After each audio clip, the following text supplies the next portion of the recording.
across the social media platforms. Los came in saying, I don't want to say too much until we start. Now, we've started. What's on your mind, front office, Los? You are a genius. Well, I don't know about that. You are a wonderful genius of a man. Because every now and then, like, you get somebody who might spark something in you and you go, oh, I might look into that. And then you go, whoa. And suddenly, like in A Beautiful Mind, all the pieces come together. Or even in the Hangover movie where Zach Galifianakis is there and all the equations are above his head as he's trying to count cards. Yeah. That happened to me yesterday. Well, what triggered it? Because I want to know why I'm a genius, because I do not believe that, but I love being called that. What I will start with is this. For those of you who wondered if we'll ever beat the deep state, you are going to. If you ever wondered if you're going to get a massive win, you are going to. If you ever wondered what's the future of this country and are we going to be able to defeat the communists, you're going to. Oh, that makes me feel better already. Hell, let's just cut it down. And let's get right it's to it. a long time coming. In fact, the fact that we're doing this at like 6:04 in the morning, just know we're going to be coming back to this a few more times because it's that kind of moment for me. All right, let's start, though, with Donald Trump yesterday. Yeah, he was guns blazing. When he basically said, we have all the evidence, it's laid out, it's right in front of us, Barack Obama is a treasonous man. Listen. If you look at those papers, they have him stone cold, and it was President Obama. It wasn't lots of people all over the place. It was them, too. But the leader of the gang was President Obama, Barack Hussein Obama. Have you heard of him? And except for the fact that he gets shielded by the press for his entire life. That's the one they... Look, he's guilty. It's not a question. I like to say, let's give it time. It's there. He's guilty. This was treason. This was every word you can think of. They tried to steal the election. They tried to obfuscate the election. They did things that nobody's ever even imagined, even in other countries. You've seen some pretty rough countries. This man has seen some pretty rough countries, but you've never seen anything like it. And we have all of the documents. And from what Tulsi told me, she's got thousands of additional documents coming. So President Obama, it was his concept, his idea, but he also got it from crooked Hillary Clinton. Crooked is a $3 bill. Crooked is a $3 bill. Crooked is a dog's hind leg. He is not taking the politically safe route. All right. Do you want to know why you're a genius? I would love to know. Yes, please. So yesterday, as I'm listening to Kimmer coming back from the pool, I'm like, I'm going to check out some Kimmer. And one of the things that Kimmer was discussing was, well, if they're going to try and do this, it's going to have to be in D.C., and they're going to have to find a judge, they're going to have to shop, and what a pain that's going to be. It won't go anywhere. I went, hold on a second. I thought back to the conversation with Neil Bortz, and there was a phrase that had been used over and over again before we heard any of this stuff, like the 10 days leading up. They kept saying about conspiracy charges, not tinfoil hat conspiracy, not me, not aliens exist. Not conspiracy theory. As in conspiracy to commit, as in this is where you're going to put this case together, as in you no longer have to worry about statute of limitations, and you get to build into the criminal enterprise. What did they do? And this is where you're the genius. You ready? Because it happened in Florida. Because you talked about his house. And when they raided Mar-a-Lago on August 8th of 2022, that changes the entirety of the ball game. Now, here's where we'll go to another level. Who was the first person selected as Attorney General? Marco Rubio. Oh, no. No. Now is it starting to happen? Yeah, absolutely. The first person was Matt Gaetz. Yeah, right. Which was immediately rejected. Yeah, right. So incredibly quickly by both ends of the establishment. So like, this guy is way too much of a hothead. But you know what he would have also done? Put Obama in prison. You know who he went to next? Pam Bondi. Where's Pam Bondi from? Florida. Who can prosecute this case? Pam Bondi. Matt Gaetz could have too. Oh, okay. They have been laying the groundwork. When you select Tulsi Gabbard as Director of National Intelligence, every single time Tulsi Gabbard goes on television, what do you get? A good-looking woman who lays out the case in a smooth manner, who's a former Democrat. This has long been the plan. and the Democrats have been afraid of it. And so the best they could do is, Epstein, watch out. Right. They know they're dead to rights here. Yeah. And Trump knew they're dead to rights here. And if just by suggestion, because part of this criminal conspiracy included, because the people could not stop, they decided we got to go to Mar-a-Lago on August 8th of 2022. Now you get to decide, you get to go shop for what kind of jury you want in Florida. Now, I highly suggest Gulf County that went 80% Republican. But you can move through so many different counties in Florida, and you're going to find 80%. Remember, Florida is blood red. Blood red. Miami-Dade County went red. This has long been lined out. This has been the game. This has long been the plan. And Tug, because you said, man, they went to his house, he ain't going to let it go. Does that man sound like somebody who's going to let it go? Mm-mm. And if you're going to go get, of all people, Matt Gaetz, why did you want Gaetz? Because this was always part of the plan. And then when we go, when with Pam Bondi, who's this? And we're all waiting back like, why'd you go with Pam Bondi? What's been the results? Well, here's where it was coming. And why'd you go get Tulsi Gabbard? I know she was a dependable person on the campaign trail, because it softens the blow for America. This is the fight. Been well thought out. This is not just something that came together. No, this is not just, we found the documents, now we have to do this. They always knew this was coming. This is fish in a barrel if they choose to. And Tulsi Gabbard is talking about getting more documents to you. Yeah. She's building Thousands. the case in public over the next couple of days. And all that you have Barack Obama in his office saying is, well, this is nonsense. Right. And when in his statement, he never talks about the faulty evidence. He's like, well, this has already been figured out. Yeah, but this evidence that you used to say all the stuff was all manufacturers, all fake. So yes, all the discussions that has been previously happening were all based on faulty information. Now let's talk about goals. Do you want to see people go to prison? Of course. It's like, yes. Oh, yes, love to have that happen. Realistically, it's hard to put important people with power and money in prison. Just, it is. That's a fact of America. Even in Gulf County, Florida, it's right in that little area. You know, right when the Florida kind of curves, you know, you go down 30A and then it runs right. Okay, that's Gulf County. It's where Florida's Constitution was found, by the way. Okay, so if you chose to do that, you have a pretty good fighting chance of actually putting these people away. Now, here's the next level part of all of this stuff. You, at the very least, tarnish the entirety of their legacy and take them out at the knees from power. The only reason Barack Obama stayed in Washington, D.C. after he was out was because he was concerned about his legacy. This is a man who has, as much as all presidents have ego, they also have the ego to get out of the way and go home.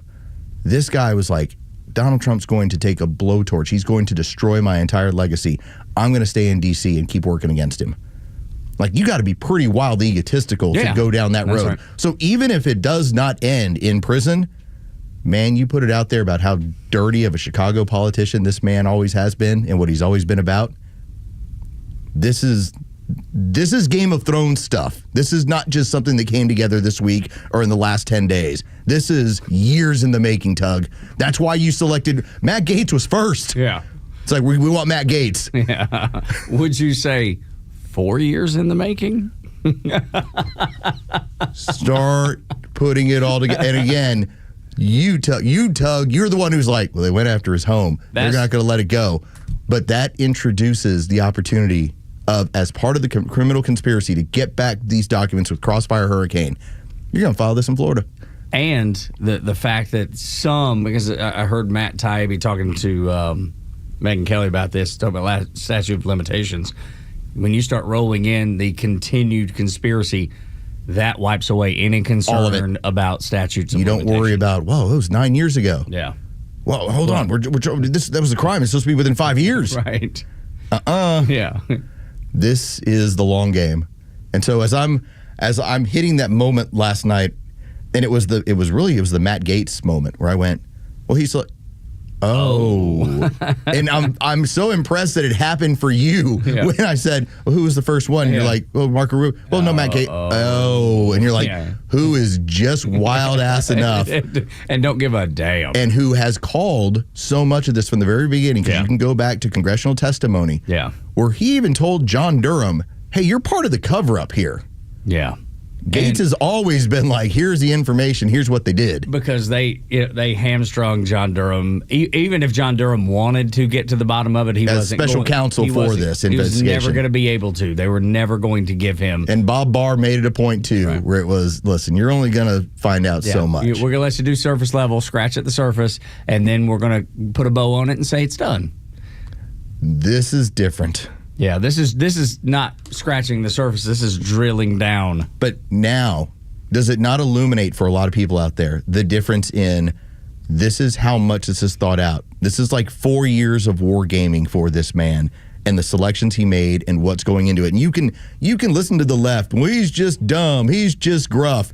Look at what he planned. Look at what he came up with. And to think their only defense is, well, we have got a letter here that he sent over to Epstein, and we think it's a birthday letter. Yeah. It's like, a naked woman. It's not even checkers. It's like you're playing checkers with two pieces on the board. He's playing a whole other different game from you. It's not even chess. It's like 4D 10 times chess is what he's doing.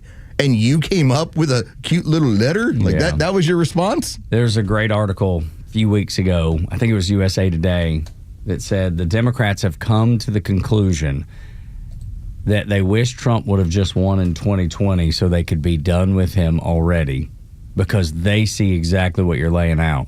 Maybe they didn't see it quite like you laid it out, but they know something isn't right, something's afoot, and everything that they want to do is going to be stopped, and everything that they have done is going to be exposed. They know it. The Democrats know they should have never stolen that election. Now, for those of you who were up with us for the 4-Hour Club, thank you. And you will be driving into work or going and doing whatever you're doing in the morning. Big smile on your face. And you're going to be like, whoa, wait a minute. And then the first thing you're going to do is get to the water cooler and you're going to try and explain to Jane, Jane, let me tell you about Matt Gaetz. Here's what's coming. And at that point, some people are going to go like, oh, okay, where'd you get that from? Just know that everyone else will be talking about this about 3 days later. Yeah. Like there'll be somebody down the dial who's like, so Matt Gaetz. Yeah. Like, thank you. Is continuing to just steal my stuff. Yeah. But yeah. We've seen that a couple times. But I think that's going to be the key. This has long been planned out.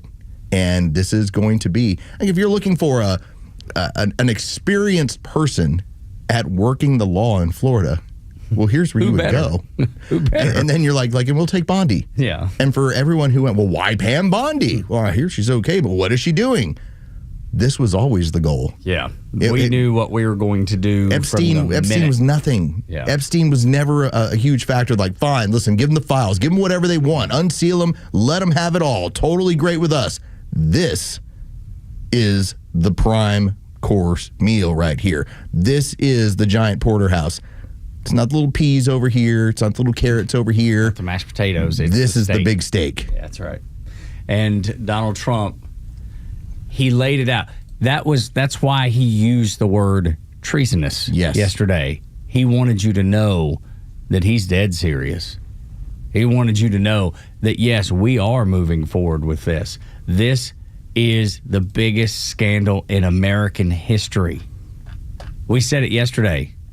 This makes Watergate look like it didn't. It makes Watergate look like a water park. And it doesn't even exist. I think our concern was, what if this is just congressional hearings and more of the typical rigmarole? Here it is. Yeah, political theater. The more I get into this, the more and this is not me going, well, I hope this happens, because if you've listened to this radio program, I've talked about, I don't know if it'll happen. I think here's what they have. I don't think it's a good idea if you're creating a martyr in Barack Obama, but it probably needs to happen for the good of the country. That I have a political need, and then I have a good of the country need. I think this is getting much more into, like, it's gonna good of the happen. country. And for the good of the country, not the political worries. And he's looking at it as, let's do it now, because I got 3 years to keep building back from this, or to be like, now shower me with rose petals. We got rid of the deep state. Because that's what he's going after. Yes. That's the people that did him wrong in the way that he was like, that's a party foul. But what has his supporters, Trump supporters, MAGA supporters, or just regular old conservatives like me, we've all known the deep state was real. We all knew the deep state was filthy. We all knew the deep state had huge tentacles. You know what I'm talking about? A parting shot, one that cements your legacy. He's the one that fixed it. I was likening this, Tug, to football. Right now it's 1st and 10, and the ball's on the 10-yard line. I was like, you got 10 yards to score, and you need a touchdown. That doesn't mean it's automatic. Oh, no, by no means. They're going to fight. But right now, that ball's on the 10-yard line, and it's thank you to Tulsi Gabbard, and watch what she continues to get out there. It's right there. It's just a matter of, do you have the political will? Do you have the nerve? And I believe from hearing from Donald Trump, that's what he's pushing. Yes, we're sir. going for these 10 yards. With 4 downs, we're getting 10 yards. I love the fact you brought up the delivery mechanism is Tulsi, because I remember my wife several years ago when everything was ramping up and Tulsi was even actively saying, I want to run for president. I remember my wife going, I kind of like her. I'm telling you, it opens the door to a lot of people that don't even keep up with politics with regularity. Telling you, this is all part of a huge plan.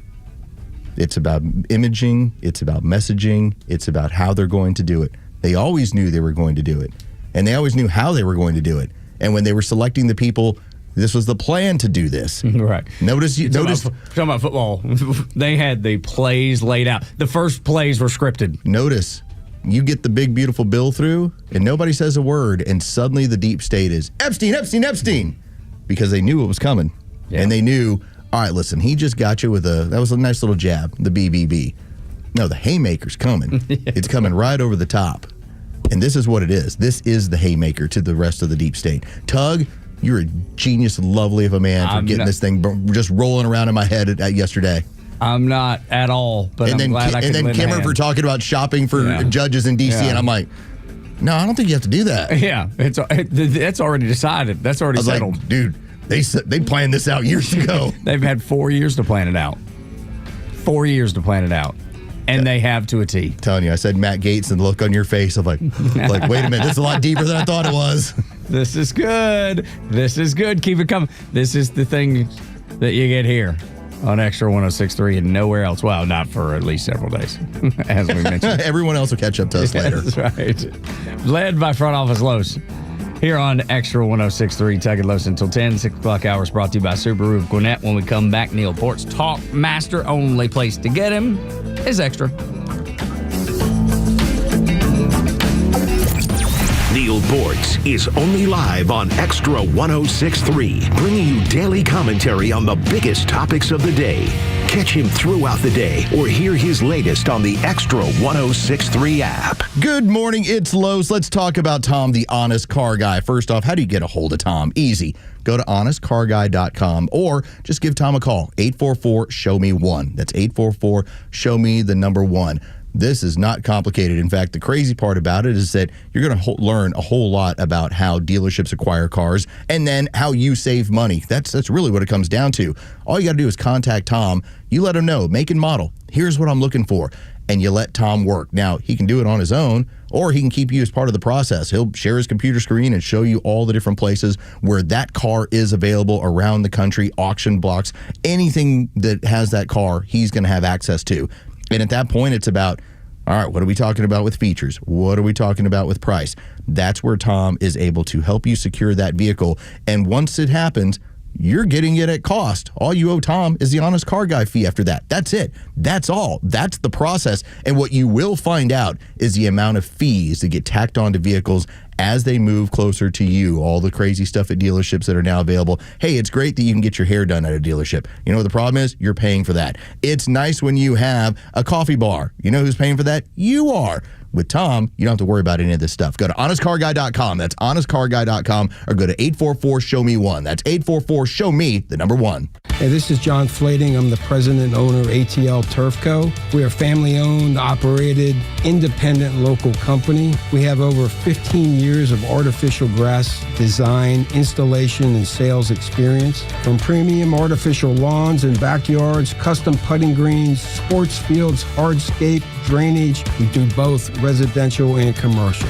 If you can dream it, we can build it. Just go to atlturfco.com to schedule an appointment. Hi, I'm Chris Lalamia, owner of the Trusted Toolbox. Are home repairs piling up? Are you feeling overwhelmed? Relax. We've got you covered. From drywall dings and leaky faucets to deck repairs and trim replacement, we're your one-stop shop for everything for your home needs. No more juggling multiple contractors. Just call us at the Trusted Toolbox and we'll handle it. Your home deserves the best, and we don't want you breaking your back trying. Call the Trusted Toolbox today at 770-623-3097 or visit us at thetrustedtoolbox.com. The Trusted Toolbox, your one-stop shop for home repairs and more. There are nut jobs on the road. Who knows where they learn to drive? If one of them hits you, don't take care of it on your own. Call my friend David Van Sant, 855-GA-INJURY. Van Sant Law, one of Georgia's top-rated personal injury lawyers and car accident firms. Time is of the essence. Don't waste any. The longer you wait to get the right lawyer, the longer it takes to get the compensation you deserve. Call Van Sant Law today. The number is 855-GA-INJURY. VanSantLaw.com.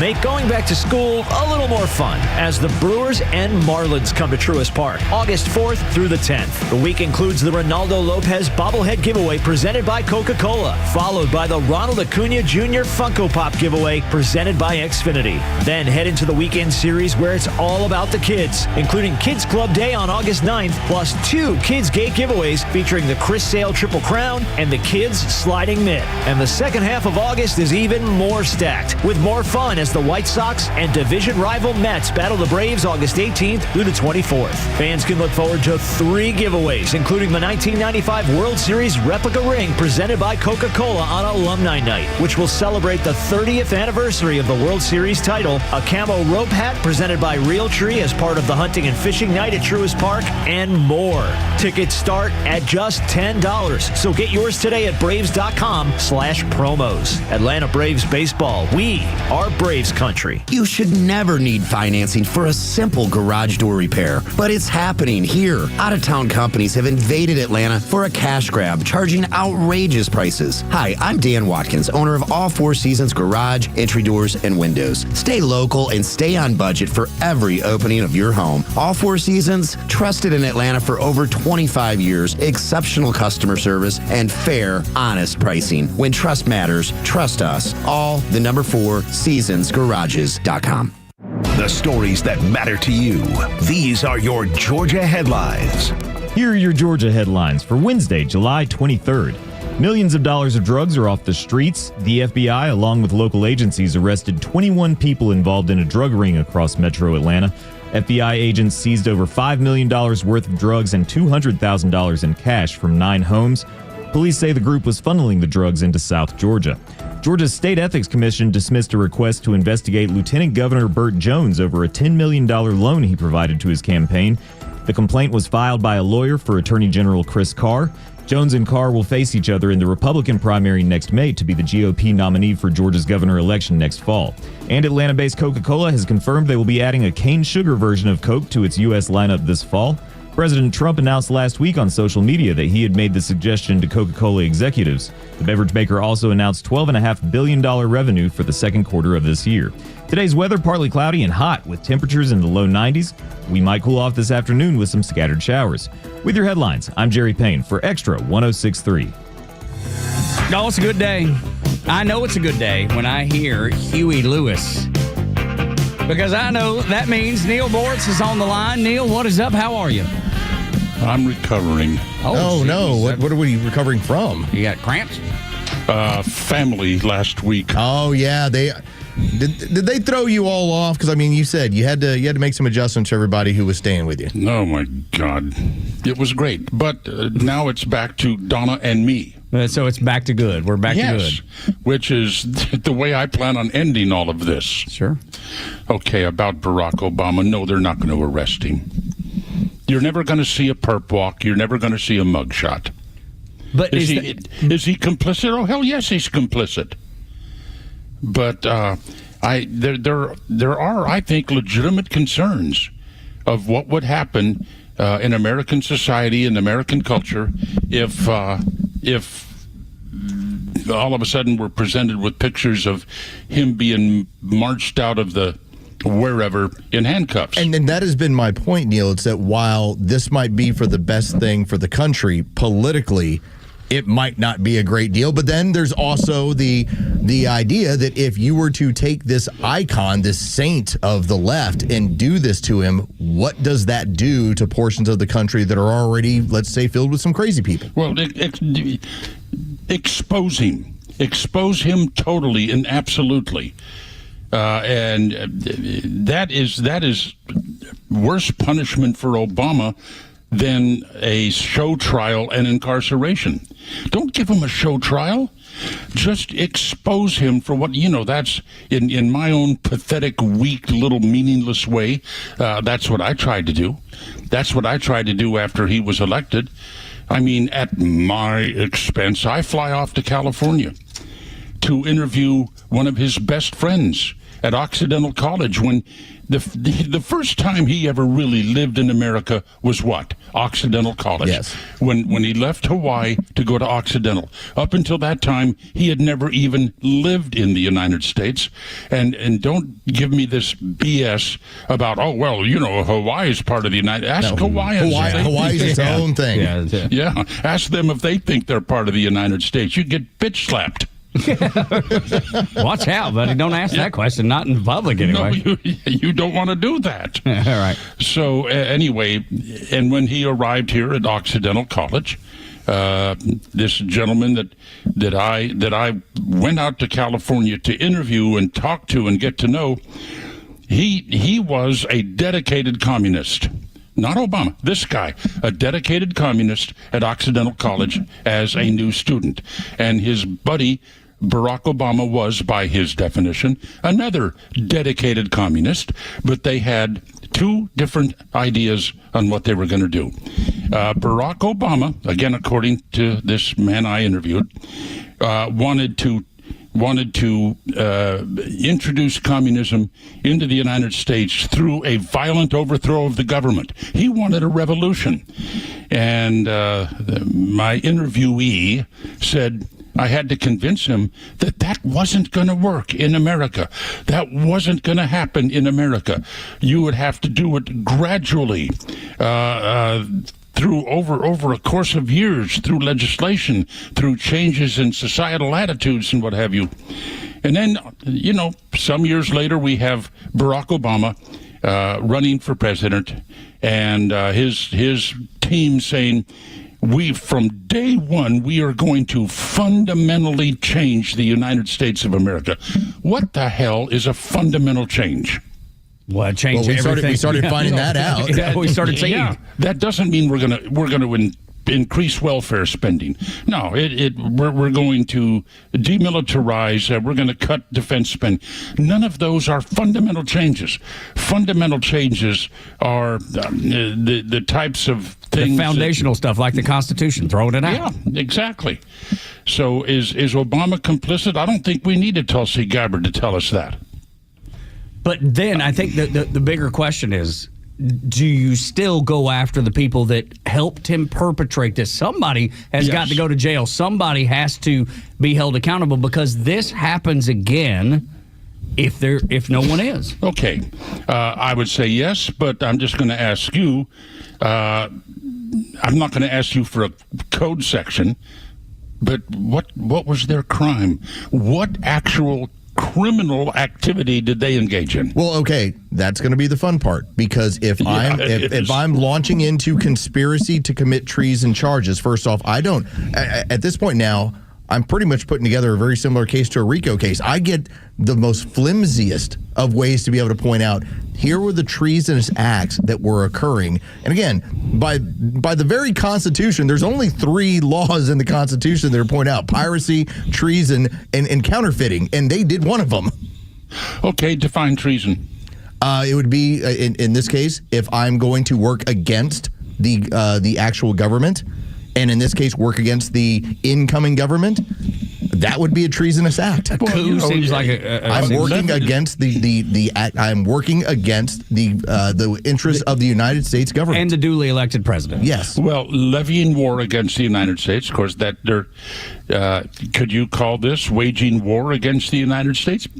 Not a hot war, but maybe a cold, maybe. What about aiding comfort and aid to our enemies? Now, really, I'm not trying to nitpick with you. I've run out of nits. No, I think it's good. This is good debate, but look. What constitutes an enemy?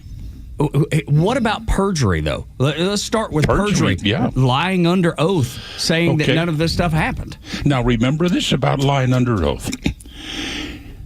If you believe a statement to be true at the time you utter it, it's not a lie. But we know those people believed or did not believe. We actually have paperwork that now shows they knew what the truth was at the time. And then lied under oath saying that they didn't. I love what you were saying about the raid on Mar-a-Lago. What part? The part about, oh my God, some of those files may be down there. We got to go get them. Oh, right, yeah. Which we know is what happened. But, here, we had that economic meltdown a couple of years ago. I forget exactly what year. It's not important, but it's an economic meltdown that occurred after all of those wonderful variable rate mortgages started seeing the rates go up and people defaulting, and oh my God, what a mess. Yes, the housing crisis of 07-08. Okay, and now a phrase became very popular back then called credit default swaps. Yes. And in order to really understand what was happening economically back then, you had to be able to understand what a credit default swap was. Yeah, basically what we were doing is we were taking everyone's loans, packaging them into tiny, basically little, I guess the best way I can try and put it, you were able to purchase bundles of loans as debt and be able to say, okay, I now own this. And as people started to default and people started to then not be able to pay their mortgages, suddenly it created a monstrous problem in the entire marketplace. Absolutely. But, where did the swap come in? You see, people were really unable to wrap their heads around this, to really understand what was going on. And I'm afraid that with this Barack Obama, Tulsi Gabbard, and all these dudes, and by the way, I miss some of those surfing pictures of Tulsi Gabbard. Well, so did I. They're surfing pictures? Yeah, she surfs regularly. Yeah. Stand by. Oh, yeah. I lived in Southern California for 8 years, lived in Hawaii for several years, never even stood on a surfboard. I'm such a geek. But what happens, Neil, I'm able to explain, in pretty simple terms, where the president has immunity and where he doesn't. And what's clearly now been found by SCOTUS is when you take part in an unofficial act, then you do not have presidential immunity. Now, is an unofficial act running a covert operation against the incoming president? A shadow government like? Do you want a weeks-long trial to try to prove that? Listen, I'll take whatever I can get. Doesn't matter. Okay? I want to see these people having to explain themselves. Oh, I do too. I want to see their reputations destroyed. Yes. I want to see the reputation of Barack Obama sullied. I mean, to the point that people start saying, they warned us about him when he first got over here. They wondered what he meant by fundamentally transform, and now we're learning he wasn't all that. What an arrogant putz he was. I'll tell you this, Neil, and this is where I appreciate you, and I think this is the next angle for Talkmaster here. Because we can tell people all day long that he grew up as a devout communist and here was what his plan was. Parents were communists. If you really want to destroy his legacy, his aura, and his standing in the black community, which is already starting, just tell everyone he's gay. That'll do it. And that'll do it. That'll do worse than anything else out there. Not that there's anything wrong with that. But it's the whole view of how he is. And now the community, we played a piece of audio. There was a 35-year-old father, young black man, father in the home. And he went off on social media going, really, I've got Mr. Obama and Mr. Obama telling us that what my son needs is a more mature gay mentor in order for him to be raised right. And he was having none of it. Well, that would certainly explain Michelle, wouldn't it? It certainly would. That's why he said Mr. sorry. and Mr. Well, one of the most, in all of the research and study I did on Barack Obama, in which I don't do now because I'm retired, but one amazing fact about Obama, and nobody has ever been able to refute this, to me anyway, was that there was not one single person of note anywhere in the life of Barack Obama, from infancy to the presidency, not one that loved America. No, it's absolutely true. His father didn't. His mother didn't. His mother, Stanley Ann, or was it Ann Stanley Dave? I don't know. His mother certainly didn't. That communist, God, you're going to have to help me with his name in Hawaii, that basically embraced the Obama family in Hawaii. I know. I actually had a really good listener who called us and gave us a book that I have to look into, and it was all about those roots. But and then, going through some of the names. Fast forward to Chicago and his pastor at church, the one that says GD. I've never seen a pastor say GD in church. Here's a little historical factoid that I think most people aren't aware of. His mother married some guy named in the Philippines, Sotero, and he was a businessman, and they but just make this simple. Yeah, Lolo Sotero. Lolo Sotero. I forgot his first name. Who could forget Lolo? Well, that seems easy. But he, in his business dealings, he started to get very friendly with American businessmen. And his wife, Barack Obama's mother, became very, very upset with the fact that he was dealing and saying nice things about American businessmen. So she bailed on him. You know, she gave him the big FU, and took her son and ran off to Hawaii. Why? Because her husband at that time said nice things and had pleasant arrangements with Americans, and that so upset her. Was that guy's Hawaiian name Frank Marshall Davis? Frank Marshall Davis. I was just about to bring that up with you. At you, Neil Frank Boards. Marshall Davis. Listen to that octogenarian memory coming through. By the way, the book is from 2012. It's called The Communist. It's by Paul Kangor. Huge surprise. It was passed along to us by one of our listeners, and yes, it does detail that entire relationship with Frank Marshall Davis. And so people need to recognize that Barack Obama was not anything like what he presented himself to be to the American public. He was dedicated to the destruction of the American constitutional government. He hated this country as a child. He may have developed a little bit of affection for it as time went on. I don't know. And he is the one president I have not met, and good God, I'm happy I never did. And so what? Well, maybe America's ready to hear all this because they certainly weren't fine. back a decade ago. Maybe they are, but I think the idea of handcuffs and a mugshot and a trial, I think that's going to be very problematic. Well, I'm very hopeful, and maybe we can revisit this at a later date. Well, I'm going to study it more because you guys are overpowering me right now. Well, no, what I want you to do is next time we have you on, I want you to have basically a Hunter Biden moment. Just go scorched earth on everybody. Tell them where all the bodies are buried. Yeah, right. Tell them about hear all the problems. And everyone you ever knew, you can just crap all over them because that was fun yesterday. Let me tell you who makes up my hotel room. I don't want them in my hotel room while I'm there. I'm the same way. I do it myself. Yeah, I put the do not disturb and it Every stays there time. All week long. Yeah, do not disturb. absolutely. You know, I don't change my sheets every day at home. Why would I want that there? Nah, that's exactly Just drop me off some towels. That's all I need, man. Give me towels. I'll be happy. That's right. Okay. Neil, it's always great to talk to you, man. Y'all be good. You too. Neil Bye-bye. Boards, the Talk Master. Nobody's better, man. And the only place you can listen to him, hear him, is Extra 106.3. You get him here daily or on the Extra 106.3 app at your convenience. On demand. When we come back on Extra, Scott Besson has called for some additional scrutiny for the Fed.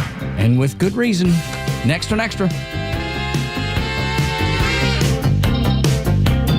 The latest sports news, powered by 680 The Fan, and driven to Extra listeners by RBM of Atlanta in Sandy Springs, Atlanta's Mercedes-Benz connection since 1964. Good morning. Here are your sports headlines for Wednesday, July 23rd. The Atlanta Braves dropped Game 2 of their 3-game series with the San Francisco Giants last night, 9-0 the final. Today, the Businessman Special from Truist Park. Spencer Strider will match up against Justin Verlander. That will be a 12:15 start. You can hear that game live on our sister station's brand new app, 680 The Fan. From the NFL, the Atlanta Falcons have reported a training camp from Flowery Branch as they prepare for the upcoming season. The first on-field workouts start tomorrow at 9:30 in the morning. With your sports headlines, I'm Carlos Medina.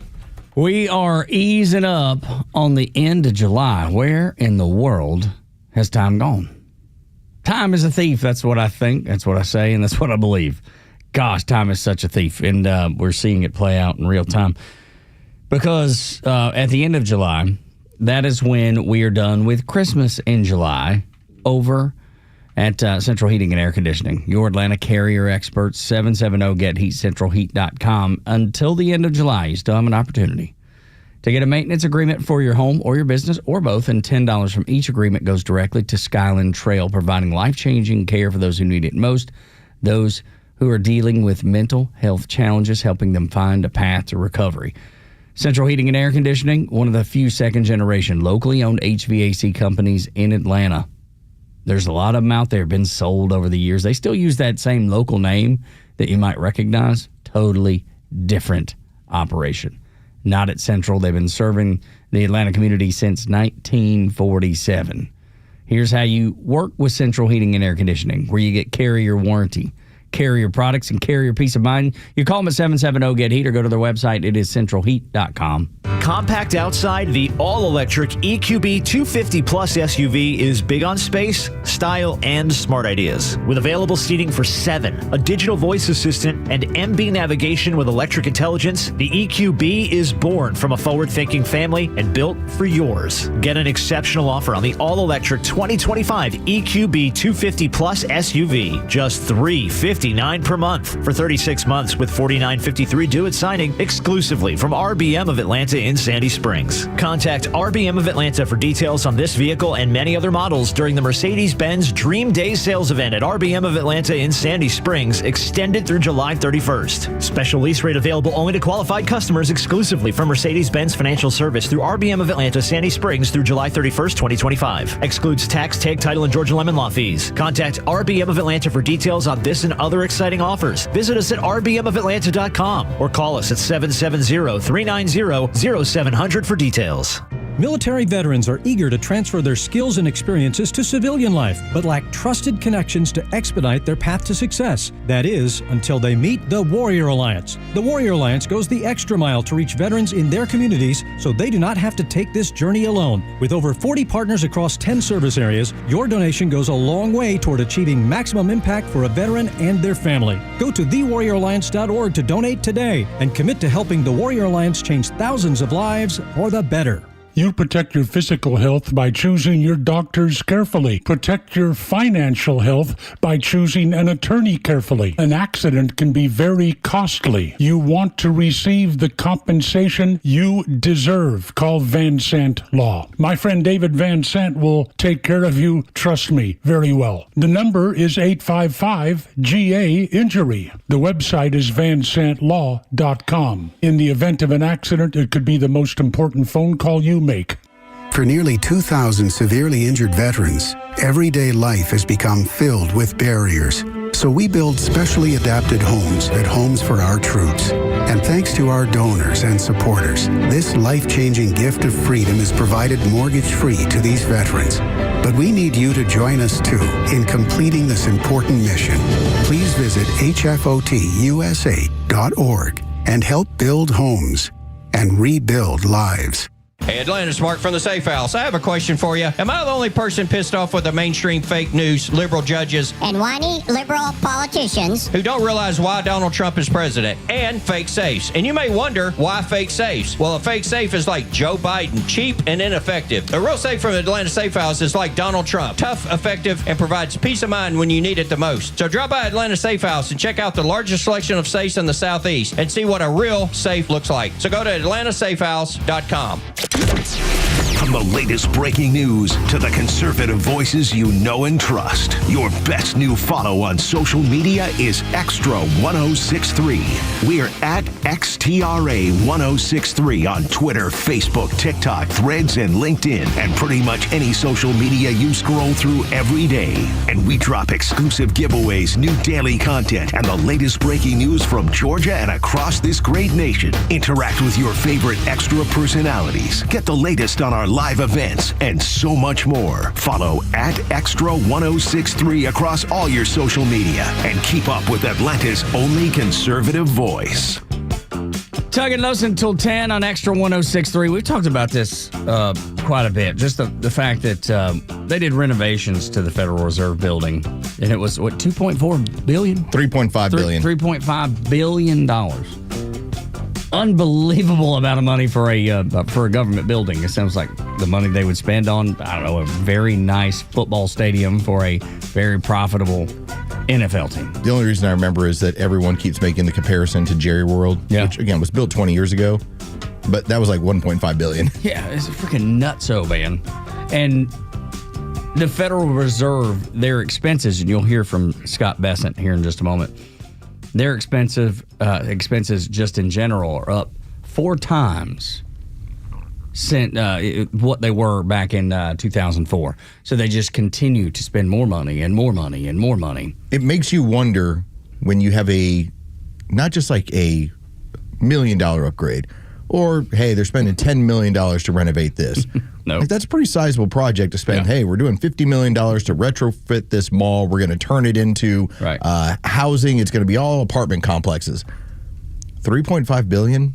Explain that one to me. And the people that actually know this business are like, you better explain this. Do they have a retractable roof? Exactly. Like, does SoFi have a retractable roof? Yeah, it does. It does. Yeah. And that was 5.5. So $2 billion more for SoFi. But we're still talking in billions. In some of the most expensive real estate in the country outside of New York. That's Mercedes-Benz was only 1.6. Yeah. It's a bargain. Go. So we renovated a building. It was 3.5. That's nuts. So in this discussion about why hasn't Jerome Powell worked with the Trump administration to lower the interest rates, they've decided let's give those guys a little more scrutiny than maybe they've had in the past.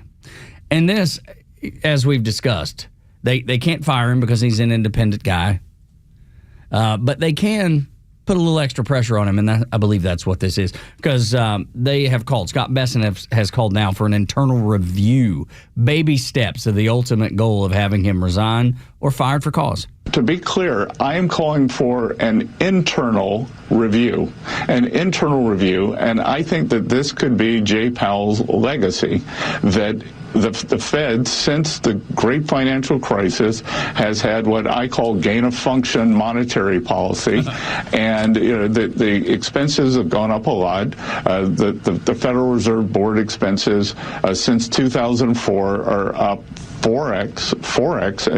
I can tell you, at Treasury, we cut our expenses about 17% last year.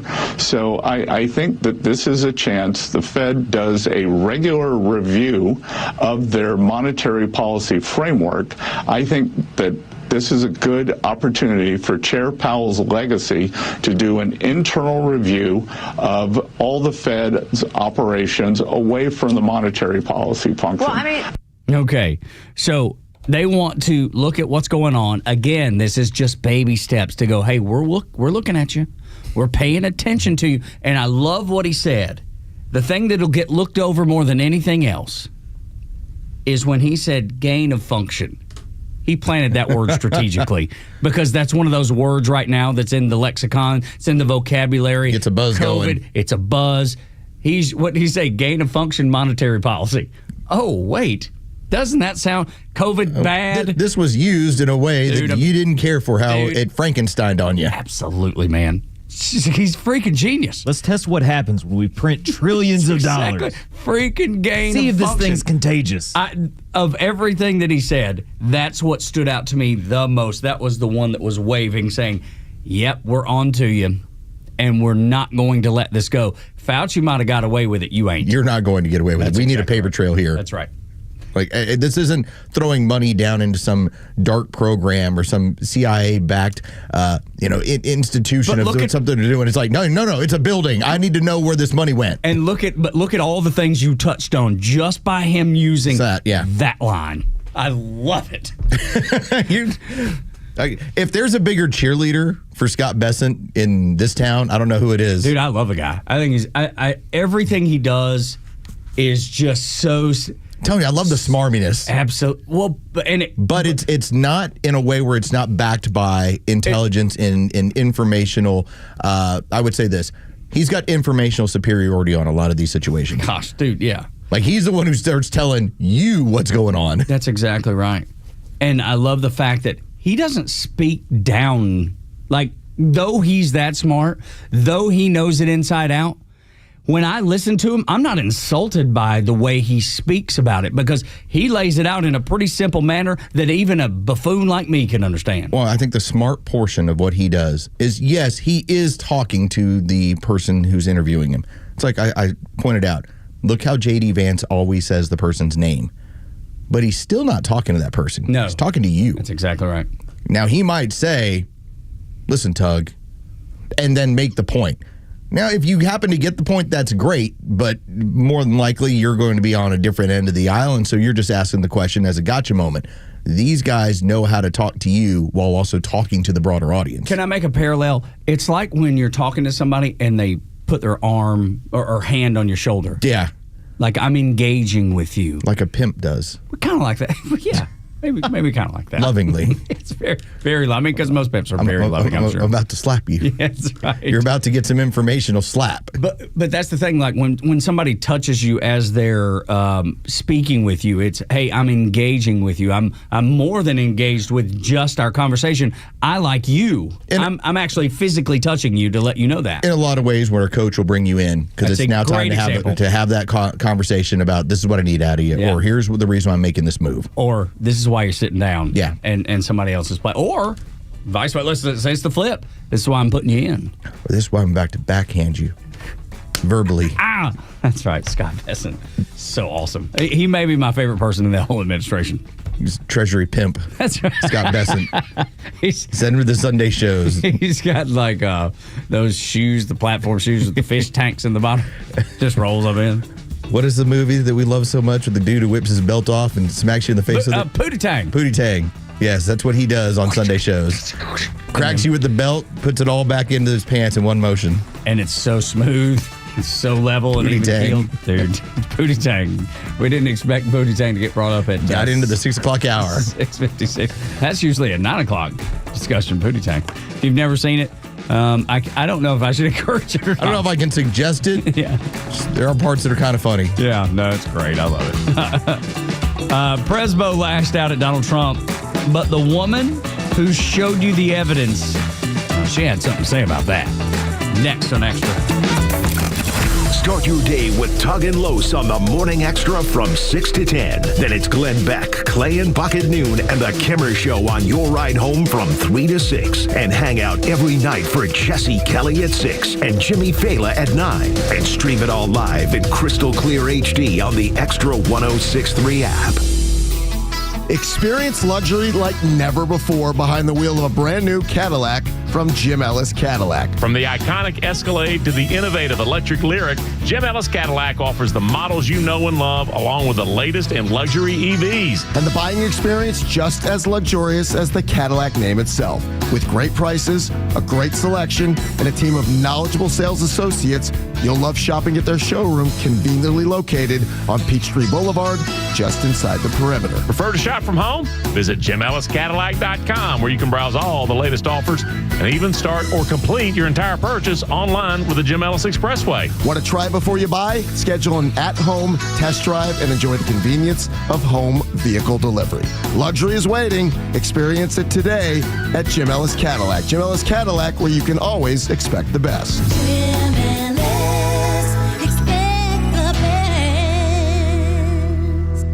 Advisory services offered through Master Plan Retirement Consultants, Inc., a registered investment advisory in the state of Georgia. Insurance, tax, and commodity services offered through Fricks & Associates, Inc., DBA Master Plan Retirement Consultants. The aforementioned are affiliated companies. Retirement means different things to different people. Some folks want to travel the world. Some folks want to spend more time with grandkids. For me, I'm looking forward to spending more time with my guitar. Whether extravagant and robust or simple and cozy, every retirement needs a plan. You wouldn't take a trip without directions. You have to know where you are before you know where you're going. Master Plan Retirement Consultants have helped many like you plan for their own retirement. Not only does Master Plan help you create the roadmap, they join you on the journey.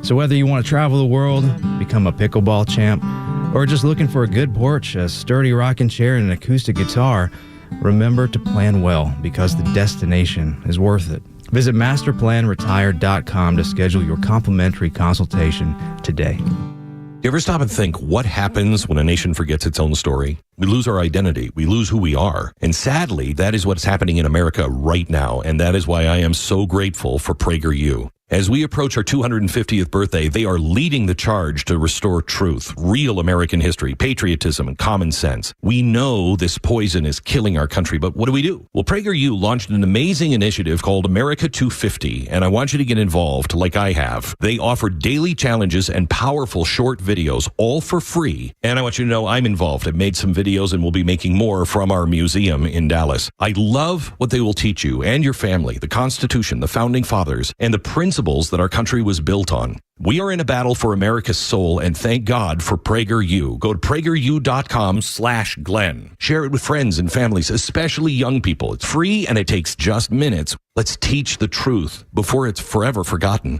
Go to PragerU.com/Glenn.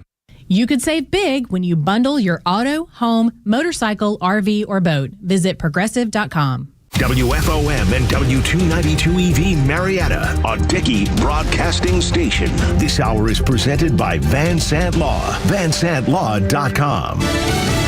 A quadruple murderer will be locked up for good.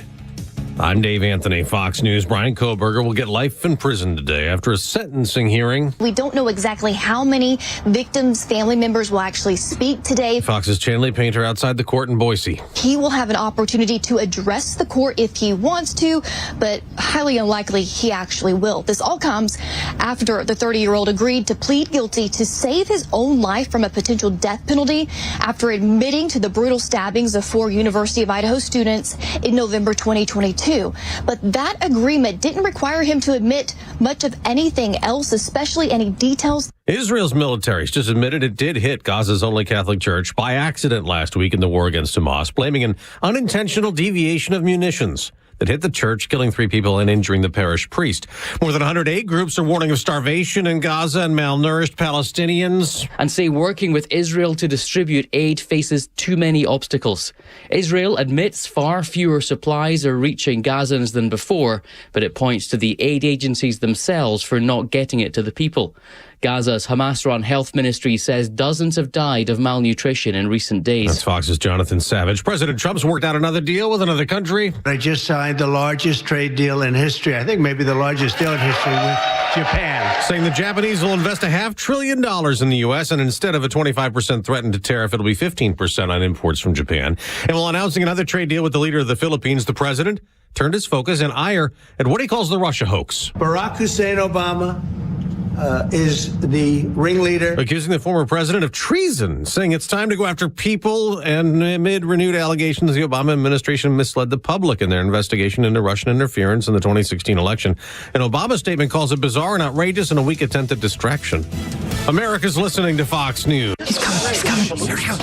Surprise! Your table saw broke. Also, the warranty expired weeks ago, so you need to pay for a new one out of pocket. At Progressive, we know small business owners don't usually like surprises because they cost you money. But a good surprise that could save you money? Getting a commercial auto quote from Progressive. Oh, and the replacement part you ordered doesn't fit, so it's completely useless. What a waste. Surprise yourself. See if you can save in as little as 7 minutes at ProgressiveCommercial.com. Progressive Casualty Insurance Company and Affiliates. Hey, it's Mike Rowe, and if you want to do business with a company that actually stands for something, switch to Pure Talk.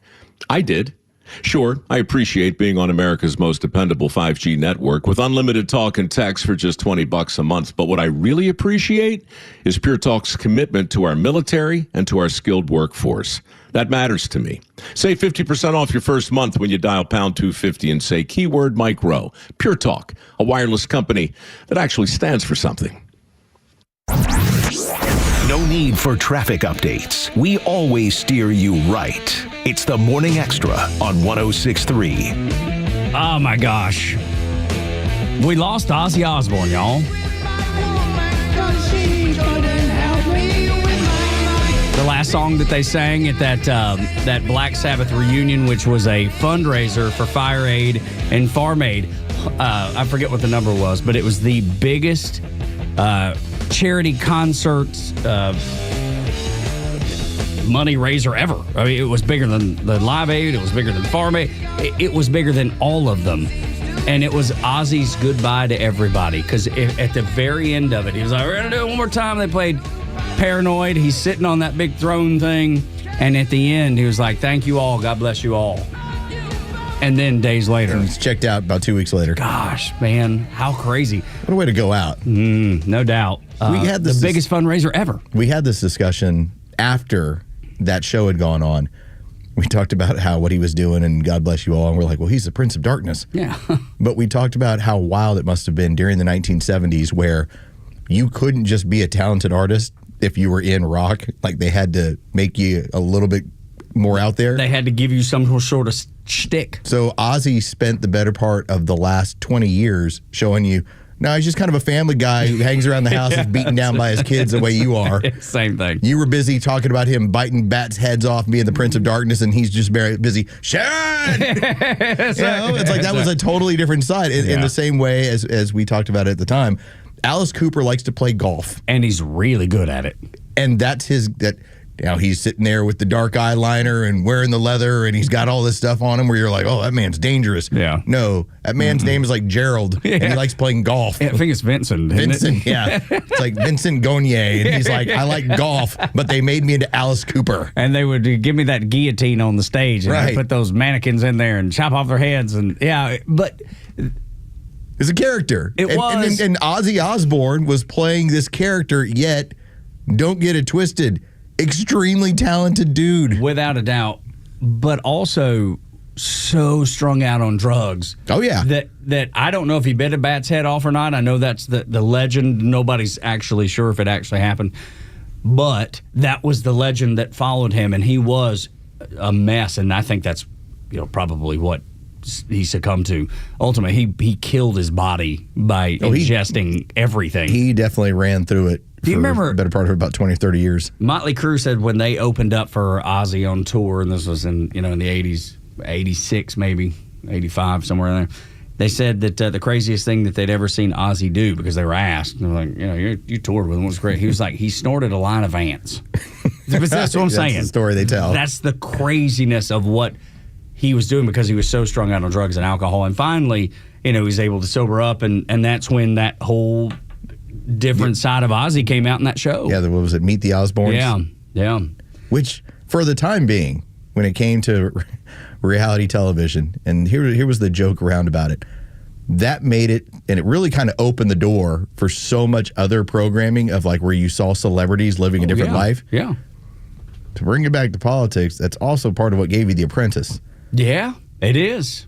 Because it's a really good point. Because you had the Prince of Darkness, showing you, here's what life is like. I got these 2 kids that are wearing my ass out and a wife, and he's just a regular dude having trouble with the remote control. Yeah, you know what? How many dads have a trouble with the remote control right now? And so that opened the door to I want to see a different version of celebrities, and that also then led to things like The Apprentice. Sure you know, did. it led into that sort of programming. It certainly did, and then who would have thought The Apprentice would become the president?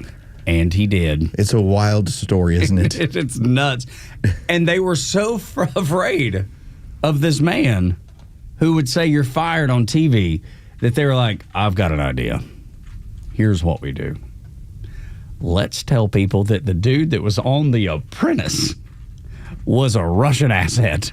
This is how frightened we are of this man that has built businesses and is gruff. He's rough around the edges, but he loves the country and he seems to be pretty good to people. Meet the Osbournes started in 2002. You got that sort of run out of it. Suddenly it was, we want to see celebrity differently. And you got The Apprentice in 2004. So don't try and tell me that the Prince of Darkness didn't have a part in creating what is now this persona that Donald Trump rode into the White House. Think about how many things he touched. I mean, how many people he influenced. Now, dude, there's a Dierks Bentley song called 5150. Dierks is a country singer if you don't keep up with country. And there's a line in his song 5150 where he's like, I'm off on Ozzy's train. You know, just acting crazy. Yeah, right. Think about the connection to the Atlanta Braves. Chipper Jones. Crazy train. Ozzy touched so much, and it never even occurred to me. You brought it up because I was thinking of the Dierks and the Chipper all morning. That I couldn't help but think of that. Or the sampling for "Let's Go." Oh, sure. That is. That is one of the coolest hip hop songs, and that's straight in from Ozzy. No doubt, they mix in "Crazy Train," but it didn't occur to me until you bring it up now about The Apprentice. This is what I'm here to do. I know, and you do it well. Well, I was expecting you to bring up Ozzy at some point, and I was just thinking that started a different genre of how we looked at celebrity. Because you looked at him as he's supposed to be twirling knives and spitting blood and ready to sing, and he did all that. And he's just the dude who's struggling to get the TV dinner, the hungry man. That's right. Mad at Sharon because she only decided to use the microwave dinner tonight. Yeah. Why do I only got a hungry man? Where do I got to go? I mean, this was the stuff that kind of changed how he was viewed. And you would think if you're the Prince of Darkness and you bite bats' heads off that you'd live in a cave or something. And you snort ants. Yeah, and you snort ants. You'd live in a cave. Turns out he lives in a really nice house. Yeah, with 2 kids that are beating him down, especially Jack. That guy during the time period he looked like a 16-year-old child. Yeah. And just the pain in the butt that those kids were. But you look back, they've actually turned into like regular model citizens. When they were talking about Donald Trump and how kind Donald Trump has been to their family, Kelly, not a Donald Trump fan. I don't know where everybody else stands, but Kelly, she was like, look, here's the thing I can say about him. He was nice to me every time I was around him. He's always been a gentleman to everybody, and he's always been kind to our family. And then you saw Jack, and he's basically said the same thing. But it was interesting because as crazy as that kid was, now he's like he's dressed nice. He looks very professional. I don't know what he does for a living, but he could be a corporate CEO at least on looks alone. And those are the seed of the Prince of Darkness. Yeah, exactly. To tell you it was an act, and it was a crazy time that he was doing his thing. And before we move on, I was told don't listen to him because he worships the devil. I remember in church, all of it. Don't you listen to that devil worship. That's devil music. That's the devil, wall banging devil music, old metalhead. And all it did was make me go, wait, I'm not supposed to listen to it? It's exactly why I'm going to listen to it. It's exactly what happened with hip hop in the 90s too. Don't listen to that. It's terrible. They're putting stickers on the albums. You can't listen to that. Okay. How do I get a hold of this thing? Exactly. That makes me want to race to Record Bar, race to Turtles, race to Tower Records. All of them. Yeah, all the old ones. Peaches back in the day here in town, and get every one of them. But Tulsi Gabbard, she was she's the one, and I love the way you put it this morning. If you didn't hear the 6 o'clock hour, she softens this whole thing, even though that it is treasonous, that can be punishable by hanging or at a minimum 5 years in jail. She is the almost kid glove that's handing it over. If you're just now joining us, this credit to Tug Cowart. Tug got me going down a road where I just started digging and started doing timelines. And, I started putting plates up on the wall with yarn going between them. And the Vacation Bible School felt board. Exactly. I was like, and this led to this, and this led to this. And then I was, coming out of the basement and, yelling with beakers of stuff pouring out and going like, you don't understand. I figured it out. So you kept talking about Donald Trump having his house raided. And I started looking at the timeline of everything. That was August 8th, 2022. And when you started hearing about criminal conspiracy, and this is what the administration's now looking into, the FBI and the DOJ, and that if this is the charge, not only does it get rid of any sort of limitations, there's no statute of limitations involved, but then because you can include Mar-a-Lago in the raid, you can file this in Florida. And so when I started looking at the dates, so November 5th was Election Day. By November 12th, Pete Hegseth was his, who he put up for SecDef. By the next day, it's Matt Gaetz for Attorney General, which, of course, everybody went nuts. Meltdown. I mean, we're 1 week out, and he's like, yeah, it's Matt Gaetz. Now, you had a huge pushback, so the following week he had to do Pam Bondi, but what do they have in common? They're both Florida. This is where they're planning on prosecuting this thing. This is a long time coming. And Tulsi Gabbard, the important part about her, you're taking somebody who is a former Democrat, and whenever she explains this, it doesn't come across as vindictive. It comes across as explanatory. And when you listen to her, that's exactly the way she sounds. She sounds so professional, so even-keeled. It's not up and down. It's not hollering. It's not emotional. It's straightforward. And then with her military background, it gives her that credibility, that trustworthiness. Not that she didn't have already, but when she served her country, she put her money where her mouth is. She did whatever it took to be great for America. She has served her country and continues to it in this role. But I think that level, because she had a huge security clearance as a military officer. This woman has done a whole lot of good for America and about to get better. Here's the other fun part about this. So I'll set up when Tulsi is going to talk about Barack Obama here in a moment. Tulsi Gabbard was considered a Russian asset when she started to pick up steam on the campaign trail. This is what Hillary Clinton used to disparage her. And then they put her on not so much a no-fly list, but let's just pay attention when she gets on planes list. That's what the administration did under Joe Biden. So if there was ever somebody who has an axe to grind, although with a smile, it's Tulsi Gabbard. Take a listen. Give me your response to what we heard from former President Obama there. He's saying that none of this makes any sense, that this is a distraction. What do you say to that?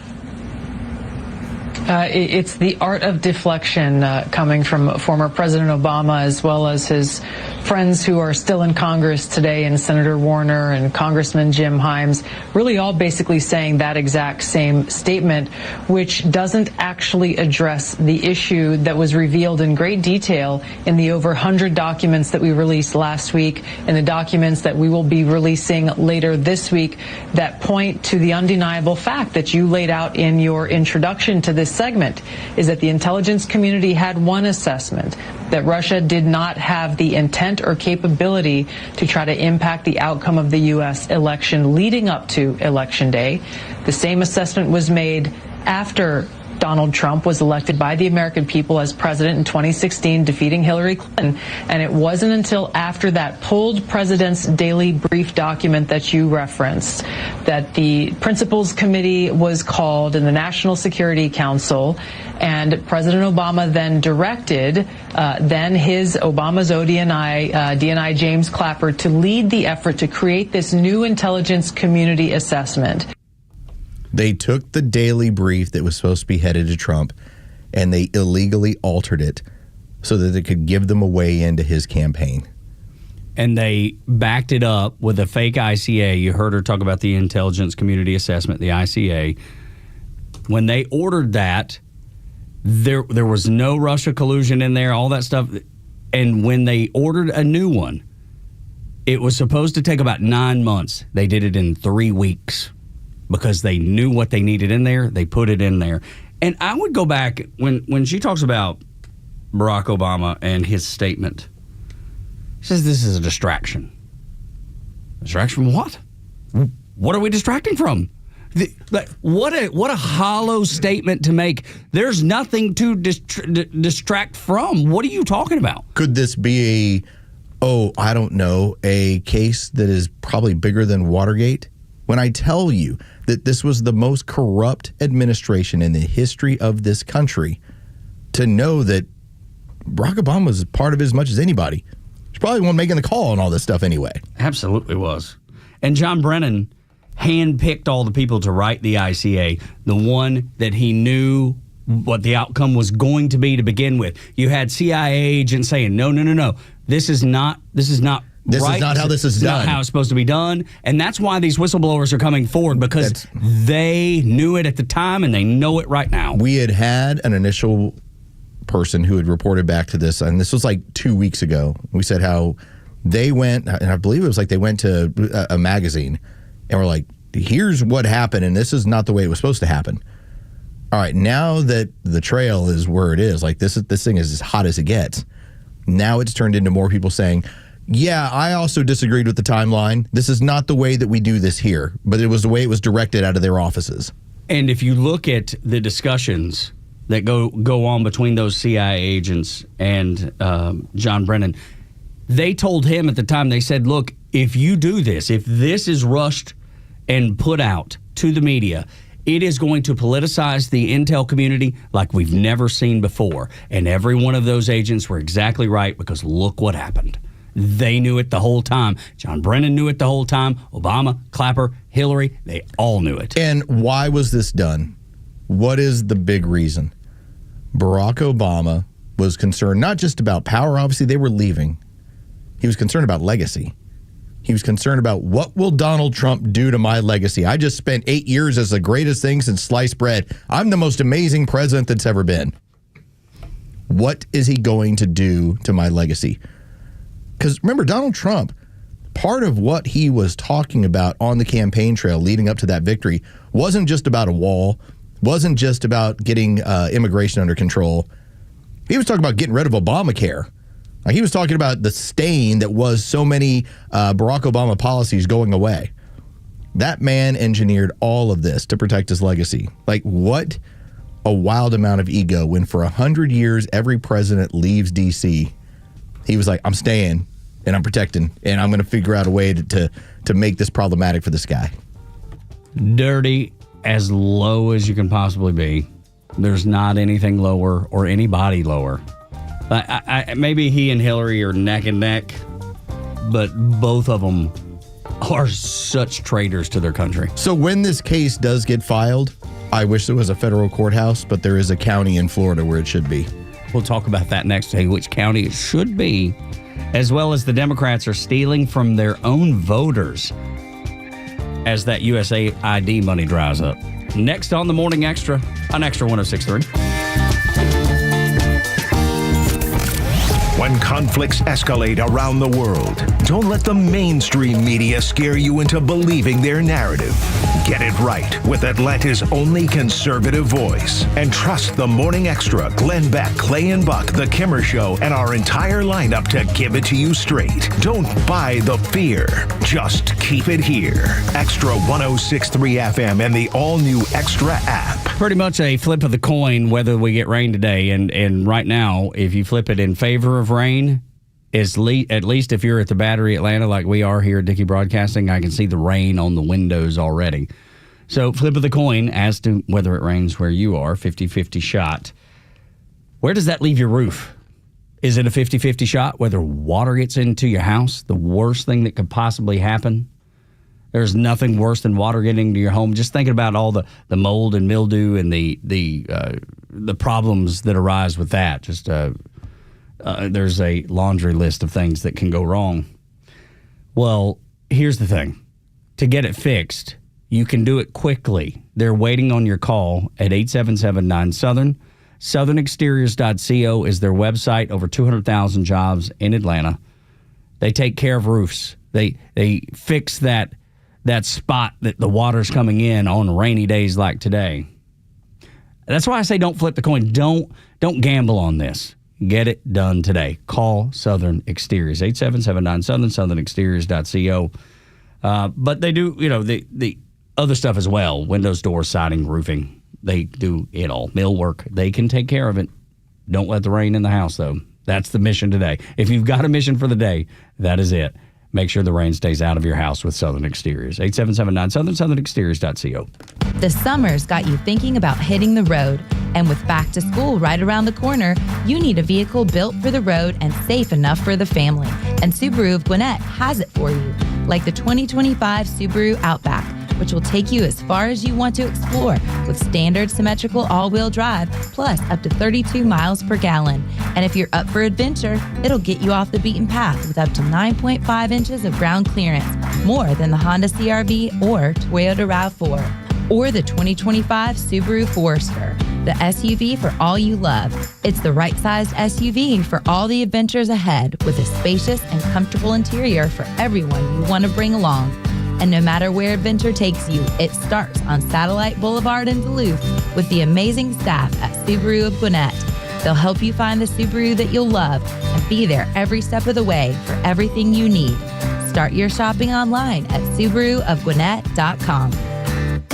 Millions of guys suffer from erectile dysfunction. That's 1 in 3 men. And I can tell you, I'm one of them. If you or someone you know suffers from ED, Peyronie's disease, or PE, here's 38-year emergency room doctor and founder of Total Body Therapy of Georgia, Dr. Eric Deal. Patients who enter my office are often frustrated, hopeless, depressed, and embarrassed. I understand the problem, and I'm going to help you fix it. We provide testosterone replacement therapy, the P-shot, and treatment for ED, PE, and Peyronie's disease. There's not just one therapy that can solve these complex issues. When you visit our clinic, you're going to see me. I'll do a complete history and physical prior to any treatment that we use. Take it from me, Dr. Deal. When it's not hard, it's really hard. Call Dr. Deal for your free one-on-one evaluation and resolve your ED, Peyronie's, or PE issues. 404-777-1911. Total Body Therapy of Georgia. 404-777-1911. Online at tbtofga.com.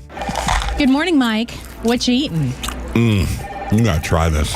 I can hear you crunching from the next cube over. This is amazing. I just discovered it this weekend at Lidl. It's Greek Goddess Gourmet Granola. They were sampling it, so I tried it. Then I bought 6 bags. Wow. Is it cereal? Can be. Or an amazing trail mix. It's great for a meal or a snack. What's in it? Well, they have 2 flavors, maple oat and harvest nut, which is my favorite. It's made with whole grain oats, almonds, pecans, raisins, coconut, and the sweet taste of pure maple syrup. Maple oat is a simpler take on their delicious granola. It's got wholesome oats, plump raisins, coconut, and maple syrup. That sounds healthy and delicious. That's why I can't stop crunching, Susan.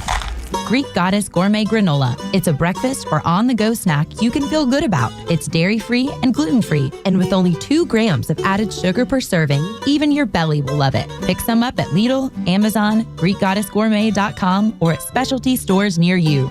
Hey, it's Front Office Lowe's here to tell you about a new company that is changing the way people buy their next pre-owned car or truck. At The Honest Car Guy, they offer a completely transparent way to purchase a vehicle. You pay what he pays, plus a small honest fee. You can choose any make or model. He will search the country for the best deal out there. He'll handle the paperwork, your trade-in, shipping, and even give you the bill of sale. Friends, I've done the research, and this is a buying process that you can trust. Call 844-SHOW-ME-1 or visit online at honestcarguy.com. The stories that matter to you. These are your Georgia headlines. Here are your Georgia headlines for Wednesday, July 23rd. Millions of dollars of drugs are off the streets. The FBI, along with local agencies, arrested 21 people involved in a drug ring across metro Atlanta. FBI agents seized over $5 million worth of drugs and $200,000 in cash from 9 homes. Police say the group was funneling the drugs into South Georgia. Georgia's State Ethics Commission dismissed a request to investigate Lieutenant Governor Burt Jones over a $10 million loan he provided to his campaign. The complaint was filed by a lawyer for Attorney General Chris Carr. Jones and Carr will face each other in the Republican primary next May to be the GOP nominee for Georgia's governor election next fall. And Atlanta-based Coca-Cola has confirmed they will be adding a cane sugar version of Coke to its U.S. lineup this fall. President Trump announced last week on social media that he had made the suggestion to Coca-Cola executives. The beverage maker also announced $12.5 billion revenue for the second quarter of this year. Today's weather, partly cloudy and hot with temperatures in the low 90s. We might cool off this afternoon with some scattered showers. With your headlines, I'm Jerry Payne for Extra 106.3. 7 o'clock hours brought to you by Van Sant Law Group. If you're in an accident, make the right call, vansantlaw.com. For Coca-Cola, it's such an easy thing to do because they already package so many of those cane sugar Coca-Colas for Mexico and Europe. That's going to be such an easy pivot for them. You know, just to go real sugar. Yeah, because they're going to do both, right? They're going to keep the high fructose corn syrup version and now add the cane sugar version. But they already packaged them because I buy them occasionally. The ones that are in the international aisle at Kroger. I guess my question is, considering how addictive sugar is. Yes. Is this actually a step in the right? Is this a step in the right direction or the wrong direction? I mean, you made a great point that if sugar came out today, it would just be outlawed. It'd be regulated, no different than tobacco and alcohol and weed.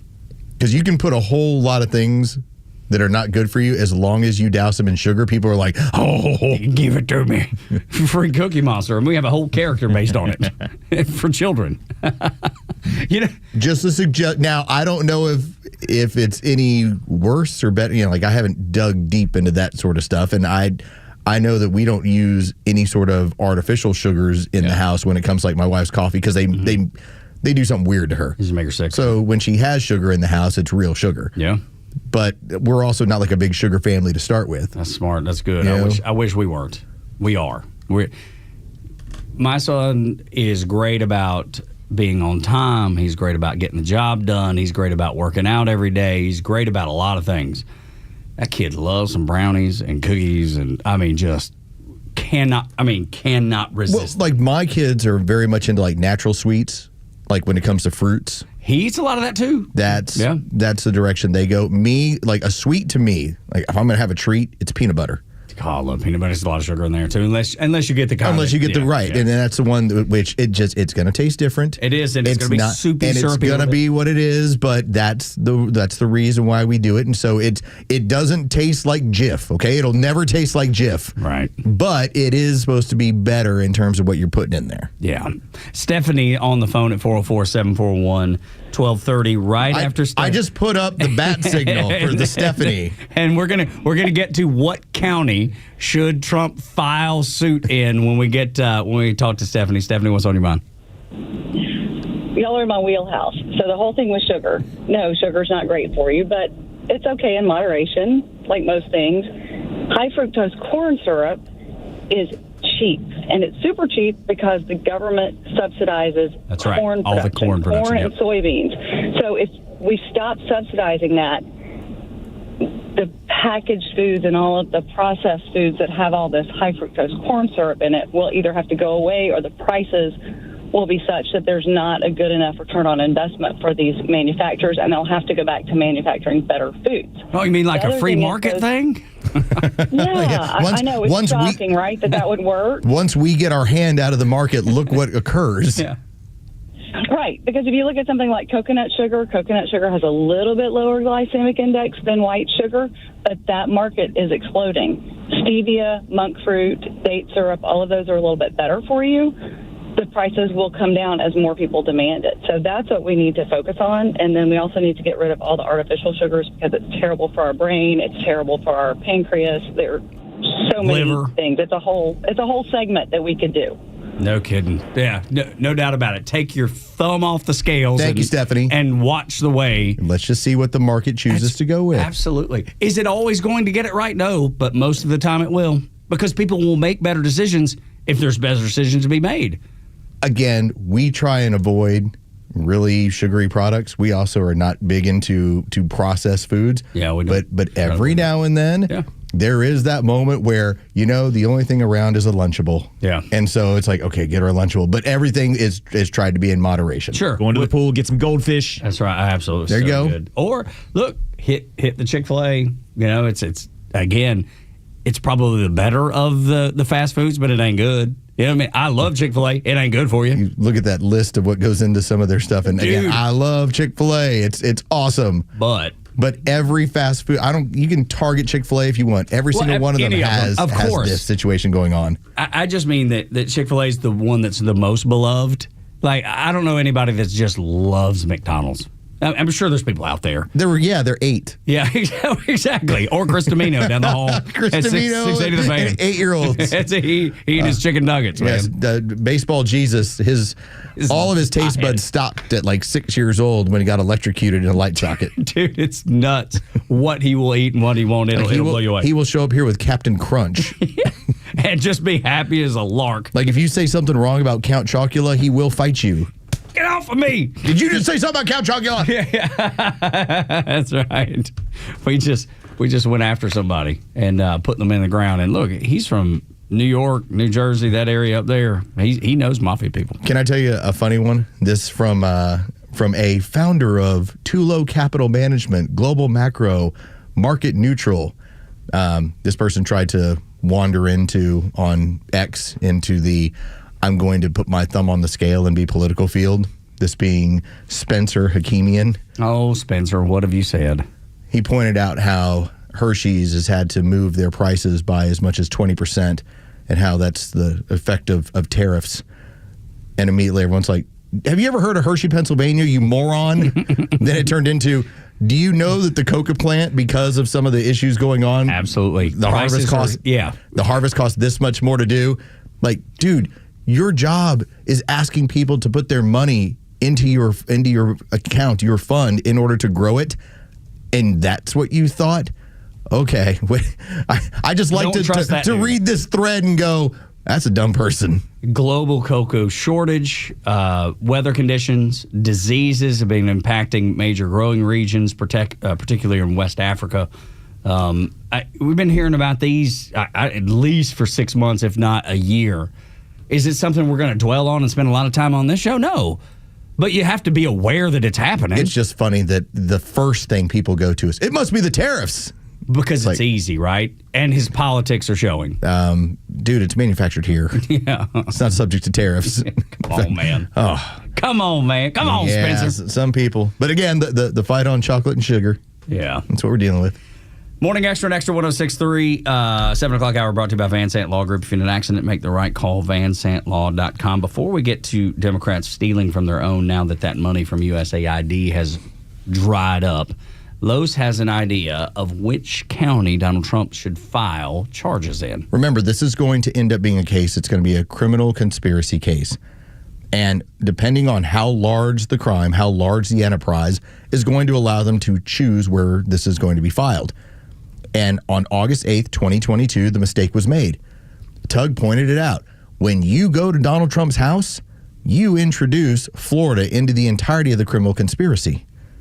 Florida is where I believe this thing's going to be filed. This is the reason why on November 13th of 2024, think about this, that is now 8 days after the election, Donald Trump says, Matt Gaetz is my attorney general. And now people freaked out. They're like, wait a minute. Including Republicans. Yeah, it's like the Florida congressman? Like, what are we doing here? Oh, my God, you can't pick Matt Gaetz. Oh, Matt Gaetz, by the way, is an attorney by trade. So then he said, okay, fine. I'll take Pam Bondi out of Florida. This was always part of the plan. This was always going to be coming down.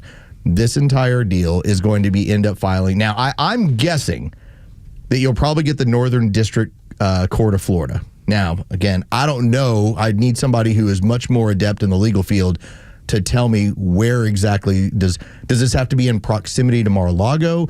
Can you choose a federal court in Florida? How exactly does that work? But if there was a federal court in this one county that voted 89% for Donald Trump, I would love to have it in that county.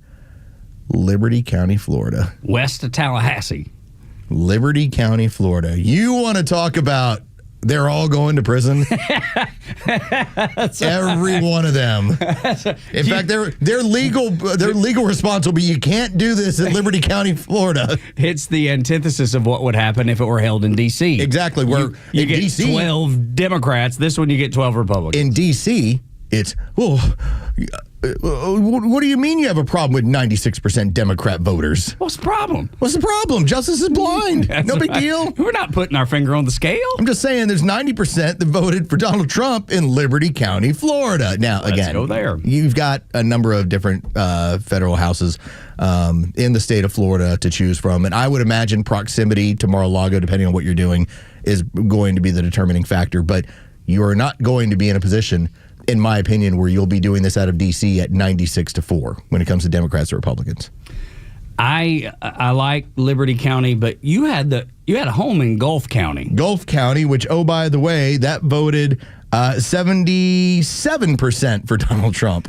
Apalachicola seems like a really, really country kind of place. Franklin, 71%. Yeah, I'm thinking any of those counties right around there. Tallahassee might be the outlier, but I bet you could get, I don't know, a good jury in all of those counties. Yes. Right there on the panhandle. Good old Bay County, 73%. Mexico Beach, Florida, and that's a lot of military in that area, Air Force predominantly. I can't remember if it was Escambia, maybe Santa Rosa.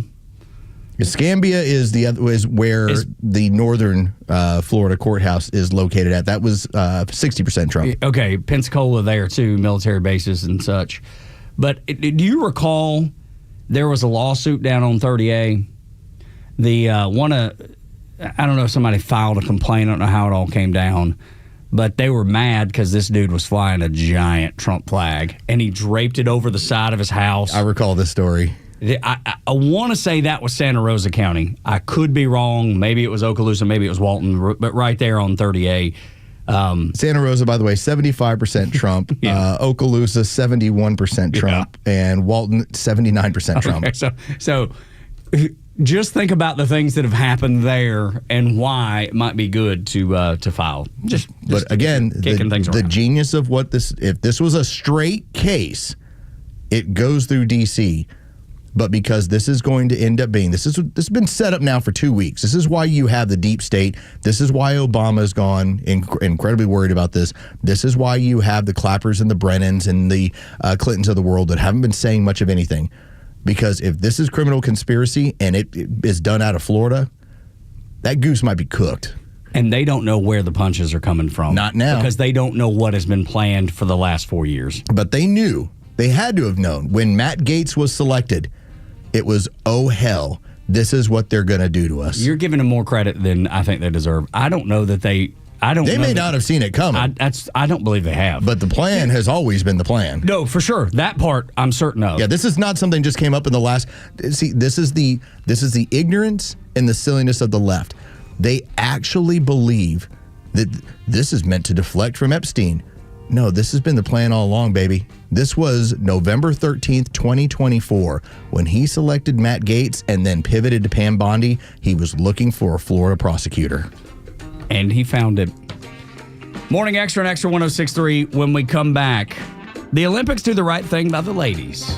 Next on Extra.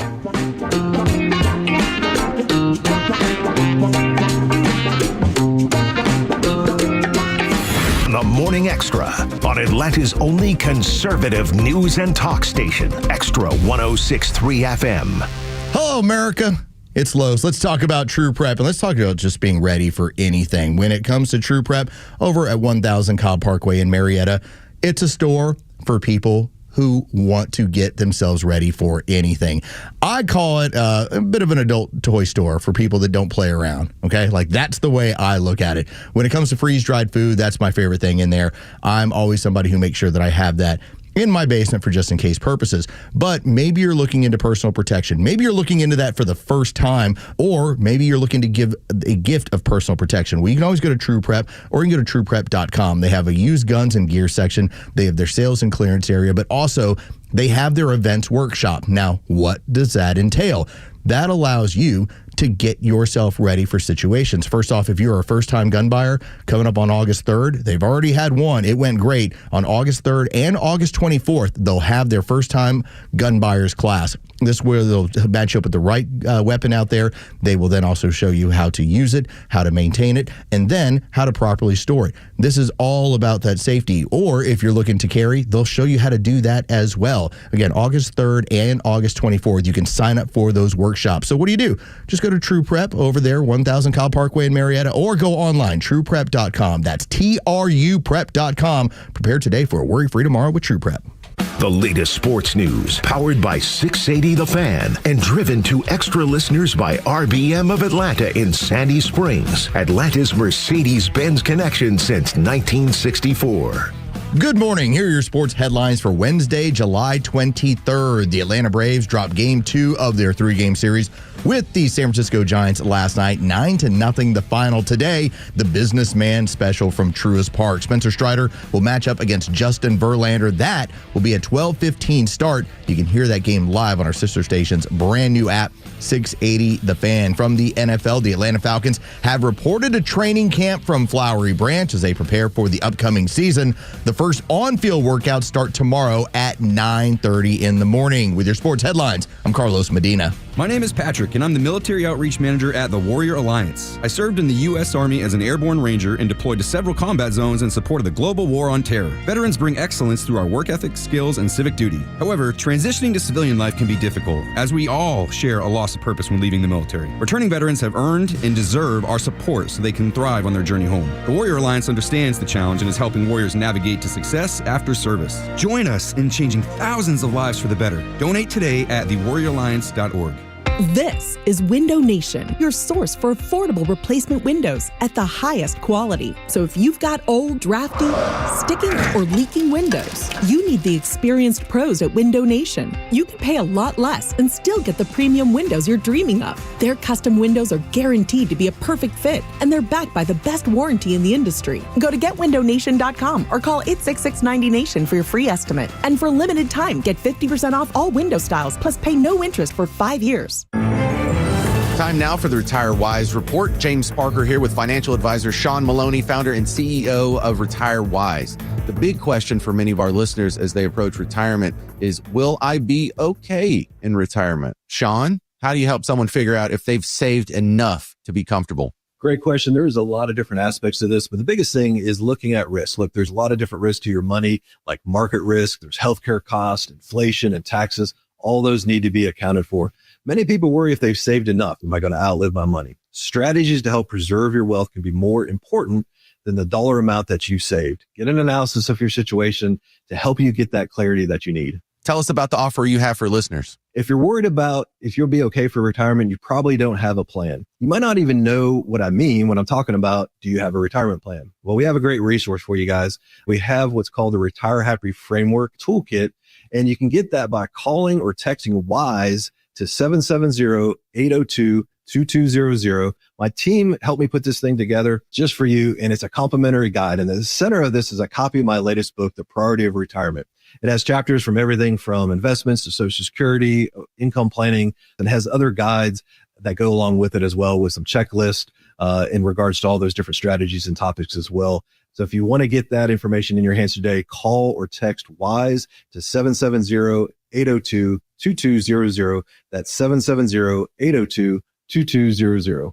Take advantage of this offer. Get your Retire Happy Framework today. Like Sean said, just text WISE to 770-802-2200. The team at Retire Wise will get you your Retire Happy Framework right away. So just call or text WISE to 770-802-2200. Investment advisory services made available through AE Wealth Management, LLC, a registered investment advisor. The Department of Energy says power outages could surge 10,000% over the next few years, thanks to power-hungry AI data centers. With the grid already struggling to keep up with demand, now is the time to prepare. My Patriot Supply is making it easy with their Christmas in July bundle, featuring the Grid Doctor 3300 solar generator. And for a limited time, they're including over $1,000 in free survival gear along with it. Emergency food, water filtration, backup power, and essential tools. The Grid Doctor delivers 3,300 watts of power, enough to run your fridge, CPAP, power tools, and more. It's whisper quiet, gas-free, and completely off-grid. When the next power outage hits, you'll be glad you planned ahead. Go to mypatriotsupply.com/radio. That's mypatriotsupply.com/radio. And grab the Christmas in July bundle while it lasts. Blackouts are coming. Go to mypatriotsupply.com/radio and get prepared today. What's your Trump victory moment? Call in and tell us at 404-741-1230 on the Morning Extra. Tug and Los until 10 on the Morning Extra. Download the app so you can listen live and on demand. And if you've missed any of the show today, you've missed quite a bit. So go back, listen to it on the Extra 106.3 app. It is available for you right there with no charge, of course. Funny, and this is a bit off topic, and I didn't expect to even bring it up, but some people pay for radio, like XM and that sort of stuff. Oh, satellite. Yeah. Which I no problem with. It's whatever you like. I read yesterday that they're introducing commercials to their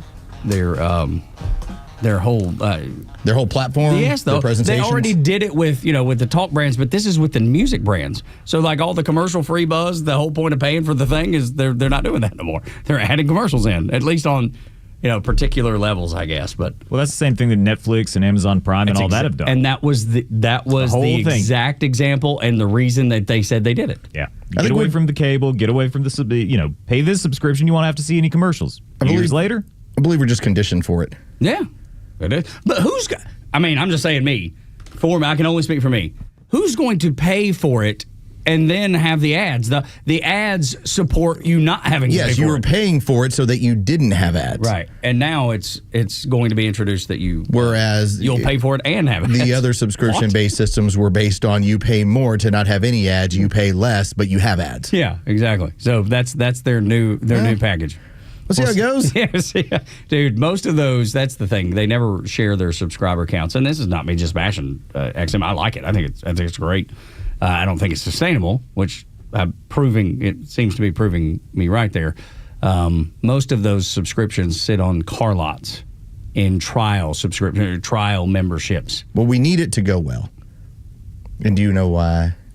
Just like we need F1 to go well. Yeah, opportunity. Liberty Media owns all of it. It all affects the Braves. Yeah, there you go. You do not want to have a situation where one of their issues is failing, and then suddenly they're like, I got to button this thing up as a corporation. We got to keep this stock price high.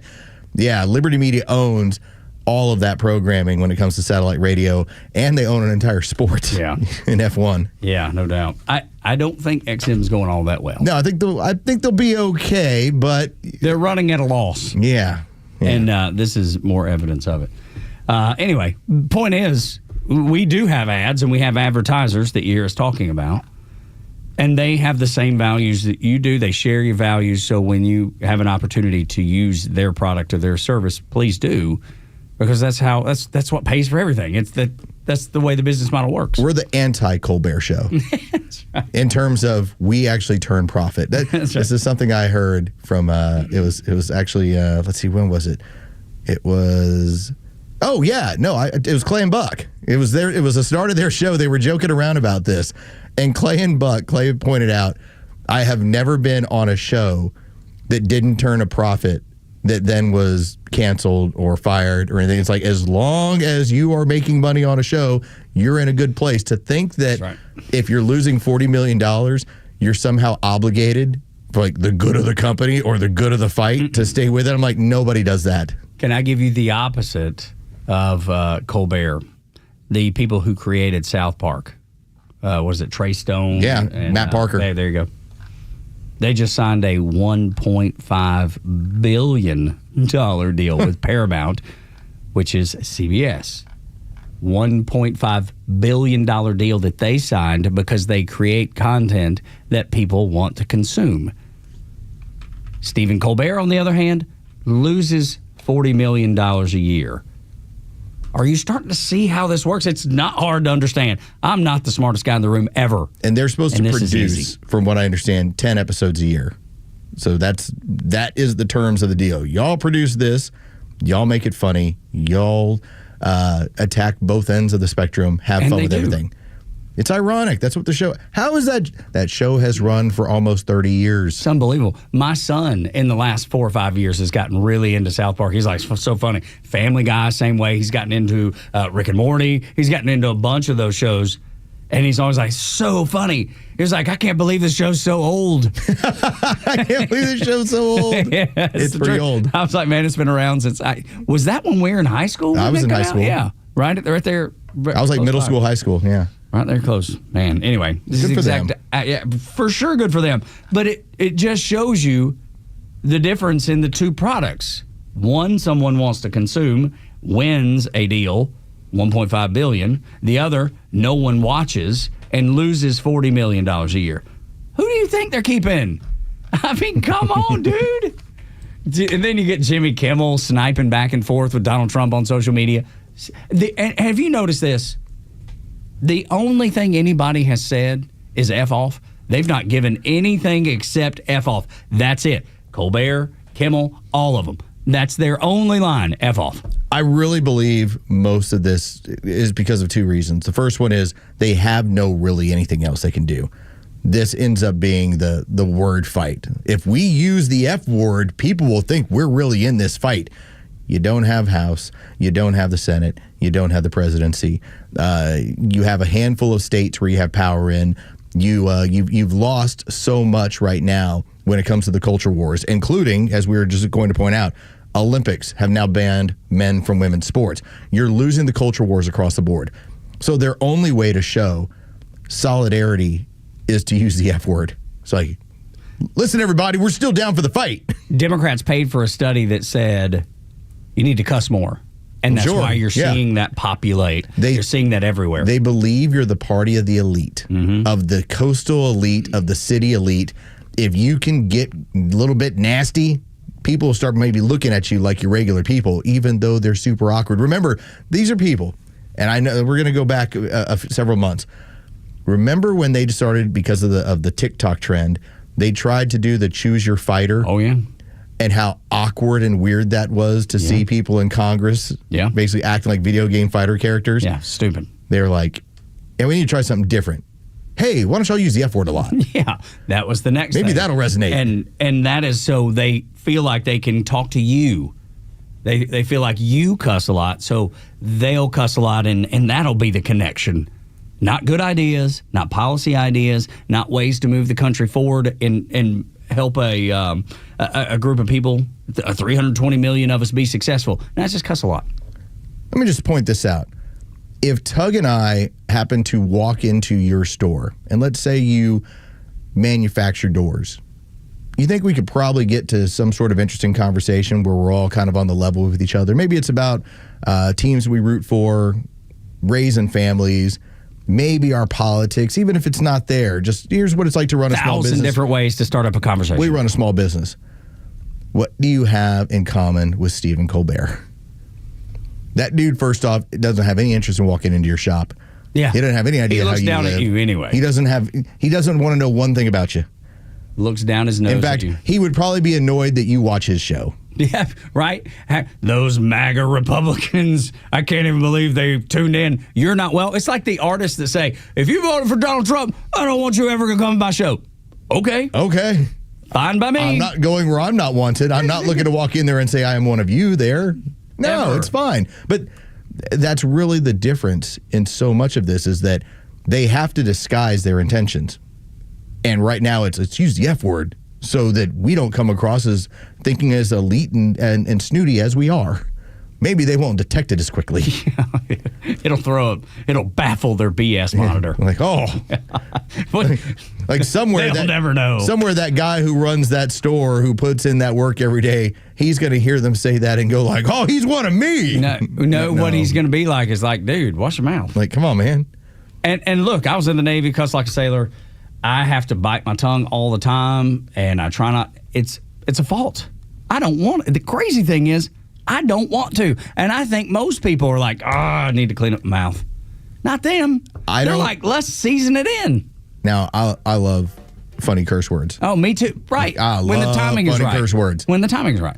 The only reason I try not to curse is because if I can do it very easily when I'm not at this microphone. It's very easy to do it on this microphone. Yeah, for sure. That's the only reason that I try and keep my cursing to a minimum. Just smart. Morning Xtra at Xtra 106.3. When we come back, Biden's family gets the stink eye from Obama's former staff. What? And the crazy thing is, they sound like MAGA Republicans when they do it. It's insane. You have to hear it. Next on Xtra. It's time for the Bortz Report, exclusively on Atlanta's only conservative news and talk station, Xtra 106.3. On today's Bortz Report, the always exciting subject of manufactured homes, a.k.a. trailers. And yes, I was trailer trash. I lived in what you might call a house trailer for part of my time in college and in the early years of Donna and Neil. But the word trailer here is problematic, and it leads us to a huge problem with affordable housing in this country today. I guess a lot of you haven't been inside what they call a manufactured home, but they're really quite luxurious. If you forget the fact that it used to be on wheels, you would be proud to live there. So why aren't there more manufactured homes out there? 5 words in federal law. I could spend 5 minutes or more here telling you how these manufactured homes are strong, well-built, inexpensive, and provide a place for many people in lower and middle incomes to live. But the problem here is federal law requires these homes to be built on a chassis to which you can attach wheels. The original theory was we need to be able to attach wheels in case we need to be able to move the home.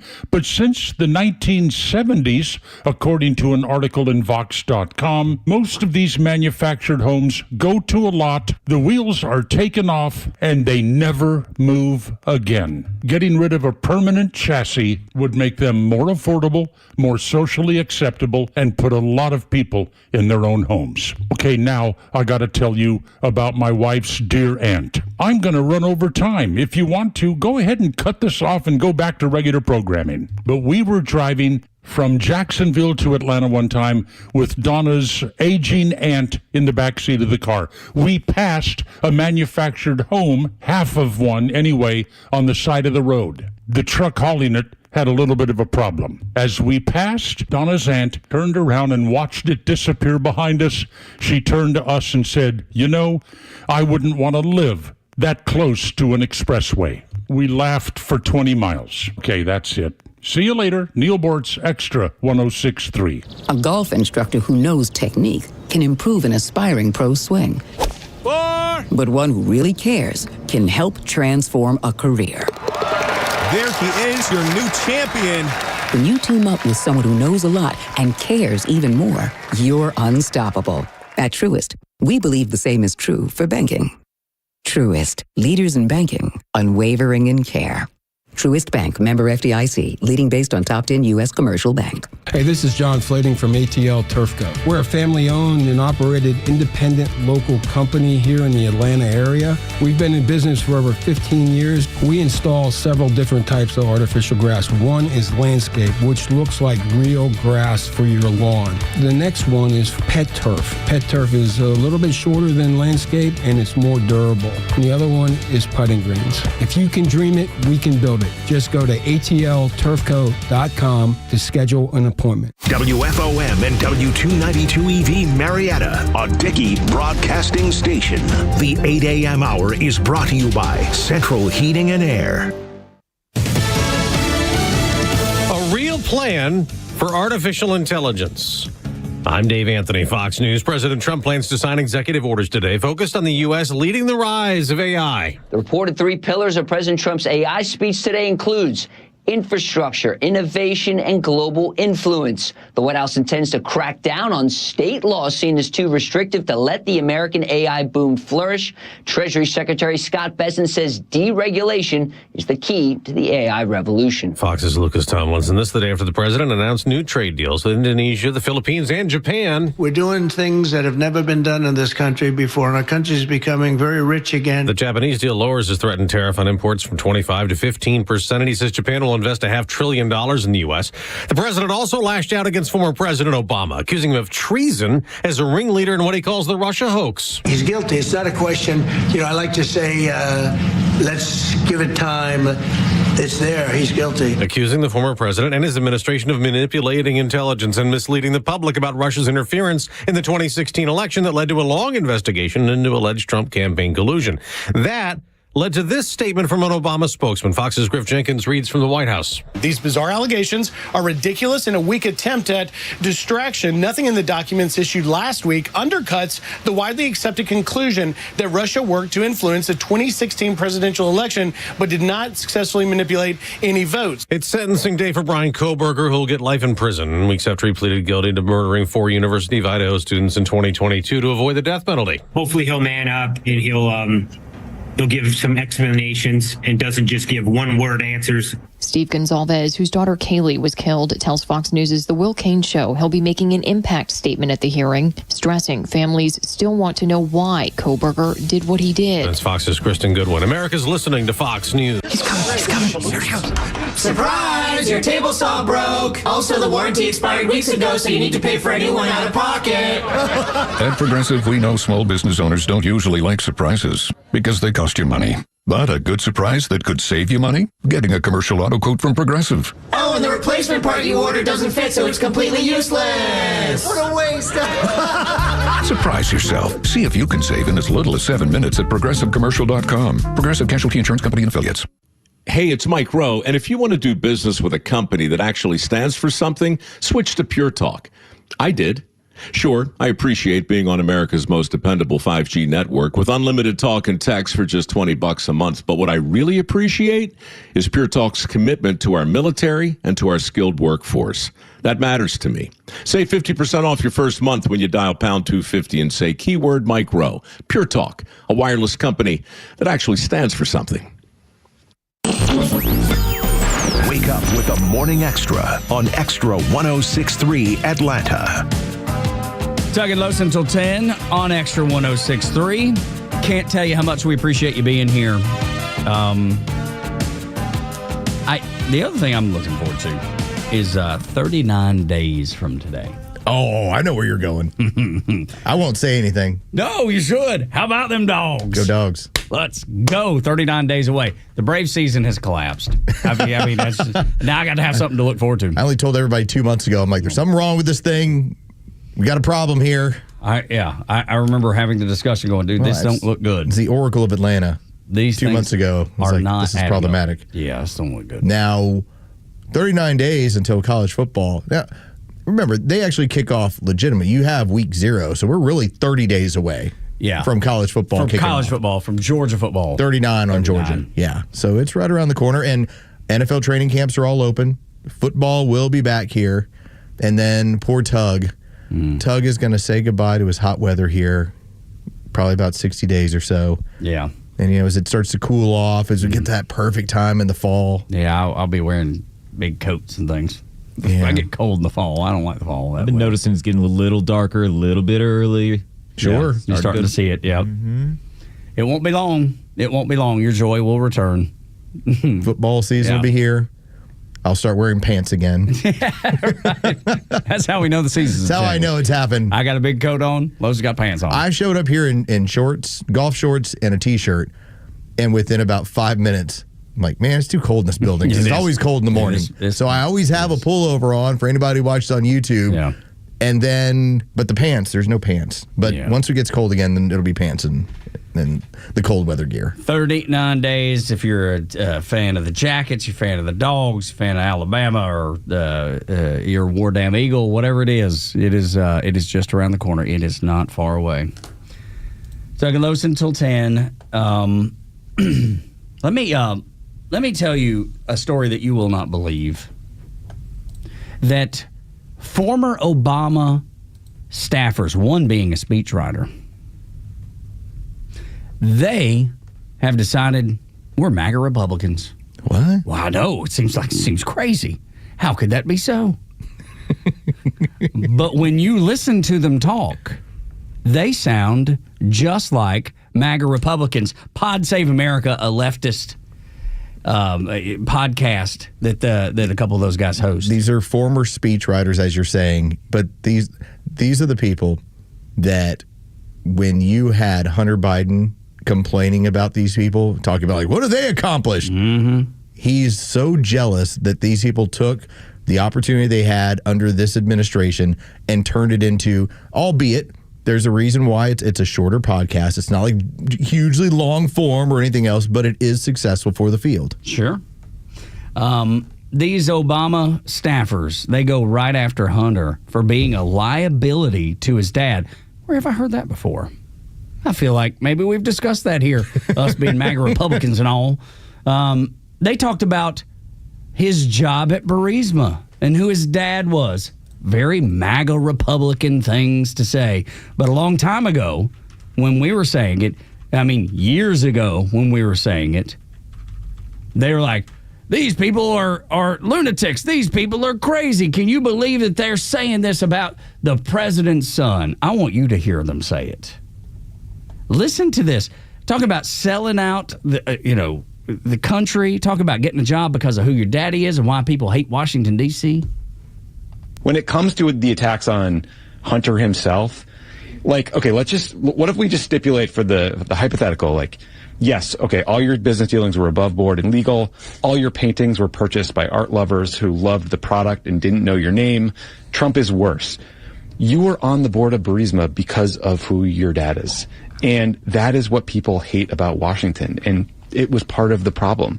And like, there's some other weird like he said blames the debate on the Biden staff, saying they gave him Ambien on his foreign trip.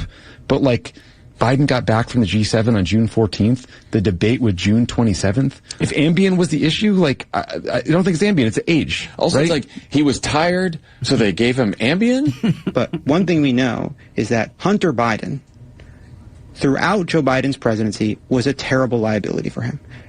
And put the addiction aside, it is because he was on Burisma, because he became an artist, because he was part of a kind of like sleazy Washington that, as Tommy said, people hated. You were a liability. You should be ashamed of the ways in which you made your father's political life worse.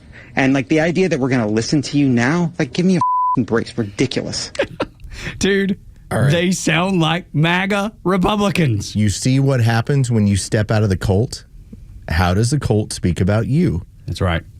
Let this be a lesson to other Democrats. When you step out of the cult, this is how the cult speaks about you. And Hunter Biden said a lot of things that were not true. First off, that Ambien excuse, I'm right there with them. He's tired. Let's give him Ambien. It's like dad was on him. He was in the country for almost 10 days before that debate ever came up. There's so many he pointed, dad, he got more votes than anyone in the history of the United States. Okay, are you still going to act like that 2020 election was legitimate? It's about as legitimate as you being an artist. And so I'm right there with them, but this is what happens when you step out of the cult. But how revealing is it that they knew it the whole time? They did know it the whole time. We were saying it. They never said it. Right. Now that it's free and clear, much like Jake Tapper, now that there's nothing to lose, they're willing to tell you the truth. I don't know of one person that I'm somehow protecting. Like, I got no reason to. Like, I don't have a reason to protect. Like, if you mess up, I don't care what side of the aisle you're on. I'm like, all right, let's do this. What I'm telling you is, if there ever comes a time where, well, Donald Trump did this and it involved Epstein, I'm like, you better show me more than just here's a letter and a birthday.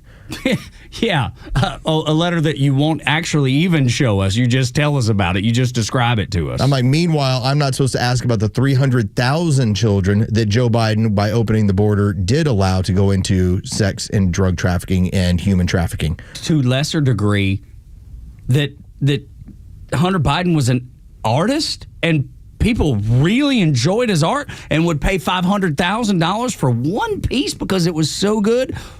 Or were you buying access to the White House? Because that's what they're admitting. So it was 10% for the big guy. Remember, this was so outlandish what they were doing and how long they were doing it for. And largely from 2016 to 2020 is when they were doing it.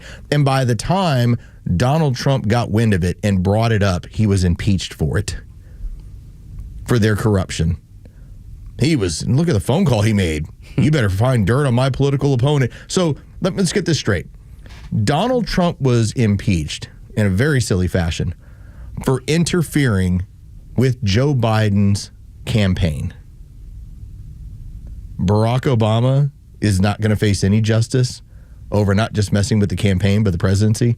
And this thing ain't over. No, by no means. Oh, no, Lee Harvey. You're going down on this one. This is going to be adjudicated the way Donald Trump sees fit because he is not giving in. He is not. Remember, he said during his statement, he said, I thought for the best of the country, I shouldn't prosecute Hillary Clinton. Yeah, he pointed out he let it go. He said the wife of a former president. Gonna let it go. Yeah. It didn't matter that he was a former president. Now he knows what the real game is. That they were coming to get him, to destroy his name, to destroy his presidency, and to destroy his life. Now, he is not going to let it go. He used the word treason on purpose, with intent, knowing what that word, the weight that word carries. And the great mistake that occurred, and I get it, it was a Hail Mary. The administration under Joe Biden raided his home on August 8th of 2022. What were they looking for? Because they told you all it was documents he wasn't supposed to have. It was documents. He wasn't allowed to have those documents. It was the Crossfire Hurricane documents. It was what would bury them. That's what they were going after. And why is that a mistake? And why do I call it a Hail Mary? Los, what do you mean it's a Hail Mary? Were they trying to actually get him on charges? They were gonna indict him and do that whole thing no matter what. That was the charade. That's just the cover. Play. That was the charade. It was about, can you get back the proof of what Barack Obama and the rest of the administration had done to him? And so now because they made that raid, they can launch this conspiracy. Entire trial, entire case out of Florida. Because it wasn't just during Obama's term as president that this was happening. It happened. It continued. Yes. It continued in his third term, his I'm in the basement running the country term. That was the Hail Mary trying to get back what they believed they needed to cover this thing up. Verse, now you see what happens when it gives Donald Trump the opportunity to launch his case out of Florida. It was a Hail Mary on their part because that's how guilty they are of this thing. And they know it. They were willing to go to his house to go find the documents to take care of this. And they sent in how many police cars? Remember when we flipped on the TV that morning and we're like, hang on. The FBI's at Donald Trump's house and I bet there were a dozen cars, 20 cars, blue lights flashing. I mean, it was a scene. I don't like when I hear people who will take random stuff out of nowhere and connect them to a situation. That's like what conspiracy theorists do. It's, you could argue with somebody about, let's say, flat earthers, like the deal that Neil Bortz was getting into. And you can be like, you can start talking with a flat earther, and then the flat earther will suddenly say, well, that's why they faked the moon landing. Right. Like, hold on, that didn't have anything to do with this sort of stuff. Those don't go together. But what I'm pointing out to you is this administration under Joe Biden, the Barack Obama, Los, are you saying that they're willing to go and raid Donald Trump's house to get back information that they consider damning to them and that might put him in prison? And what I will tell you, these are the same people that raided James O'Keefe to go get the diary back that you had from Ashley Biden, who had horrible things to say about her father that implied pedophilia in it. They made it a point to go get that back. This is a group that when we had cocaine in the White House, were like, nothing. Yeah, don't know. The most secure building in the world. Cameras. Sorry, cameras. Yeah, nothing. There's no length they won't go to cover up what they've done that has criminality to it. And then when you think about it, I mean, you can't miss the irony of all the things that they blamed Donald Trump for and prosecuted him for, and everybody that did what they actually were accusing him of doing. Joe Biden had documents that he wasn't supposed to have. Did they raid his Delaware home? They said that he was too old to be prosecuted. Right. He had them at the Penn Biden or Biden Penn Center. He had them there in his garage. And his garage. And I think he had a third warehouse, location. like a warehouse Yeah, or he had something. 3 locations. And he tried to basically claim it was all because of a book he was writing. That's right. With top secret information that you wouldn't be able to share with a ghostwriter to begin with. And that he was sharing with the ghostwriter. Then, so there's that one. Then now the mortgage fraud with Letitia James after they tried to get him on the mortgage fraud thing, saying that Mar-a-Lago was worth $18 million. The person that charged him with that is now under investigation for doing the exact same thing. You could throw Adam Schiff in there because he was doing it too. It's pretty entertaining, if nothing else, that the things that they blamed him for, they were all doing. I'm not trying to tell you that just because here's one thing, there must be the other. But is it not telling that this is what this group has been willing to do? To cover up any... This is a group that before we got to a debate in 2020, they created basically a fake letter with 51 intelligence officials that signed off so that the vegetable, that's what they called him, not me, the vegetable would have cover on the Hunter Biden laptop that they knew was actually legitimate. Goodness. And you don't think that they would go raid Mar-a-Lago trying to get back documents that they knew would fry them if it ever came to light like it is now? They would do anything. There's no length that they won't go to. And the funny thing is, they thought for sure when they arrested Donald Trump, people would turn on him. When they gave you all the fake charges and the 34 felonies, that they would turn on him. And they didn't. Boy, we're talking about a miscalculation. They miscalculated how people feel about Donald Trump. And me, a guy that doesn't worship at the altar of Trump, recognizes what they were doing and why they were doing it. But I still see the value in what Donald Trump brings and what he does. And apparently everybody else does too, because his poll numbers continue to skyrocket. So here are your numbers. And this is over from Mark Mitchell, Rasmussen Reports. At this point, job performance, what is the rating? His job performance is higher than we ever had from George Bush and that we ever had from Barack Obama. And Barack Obama enjoyed his highest job performance, this is funny, on this date in 2009. So he had just won the election 6 months in. Everyone's like, it's going great. And then it never stayed anywhere under that after that. Because again, his policies were not popular. He was. Everyone was like afraid to go ahead and go after the first black president. What if you say something about him? Well, it's a little bit different now, ain't it? Political correctness is gone. And political correctness be damned. Now you can just say the dude was horrible for this country. Absolutely. He was a Manchurian candidate in the fact that he wanted to destroy it from within, and it had that goal from the time he was in college. Neil Borch brought it up with us, the fact that he wanted to have some sort of violent revolution, and his mentors were like, you can't do it that way. It's not going to work. You have to go about it a particular way. Let's start by eroding what means everything to the American people. Let's erode freedom of speech. Let's erode trust in law enforcement. Let's erode the things that make America great. And that way you can do this color revolution. That way you can do an easy revolution, not bloodshed. Strangely enough, bloodshed's still going to be part of it because the Democrats are so violent. You want the next thing that'll bake your noodle? That'll make you be like, whoa, hold on a second, I hadn't thought about that. So when was the last time that we had a transfer of power that was not peaceful? Because probably people are going to tell you, well, January 6th. Trump called for peace and walked out of there. Yeah. And just moved on. That was it. January 6th was a cover for what they did in 2017. Barack Obama didn't leave in a peaceful fashion. No. He laid the groundwork to try and get this guy out of there so that they could get the power back. And he could run it from the basement. You want to talk about real insurrection? Yeah. This is. It wasn't a bunch of people sitting outside of the Capitol yelling about an election that they felt was stolen. And was. It was probably about a president going out with a president-elect coming in and him basically making sure to handicap the guy and then to try and take him out. A years-long coup. Years long.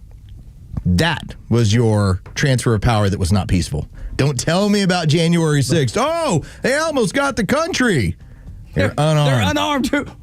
What are they going to do? How about instead the most powerful man in the world decided to handicap the next most powerful man in the world?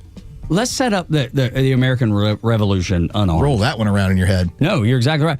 But just for the example that you laid out, let's redo the American Revolution with unarmed revolutionaries. That'll work great.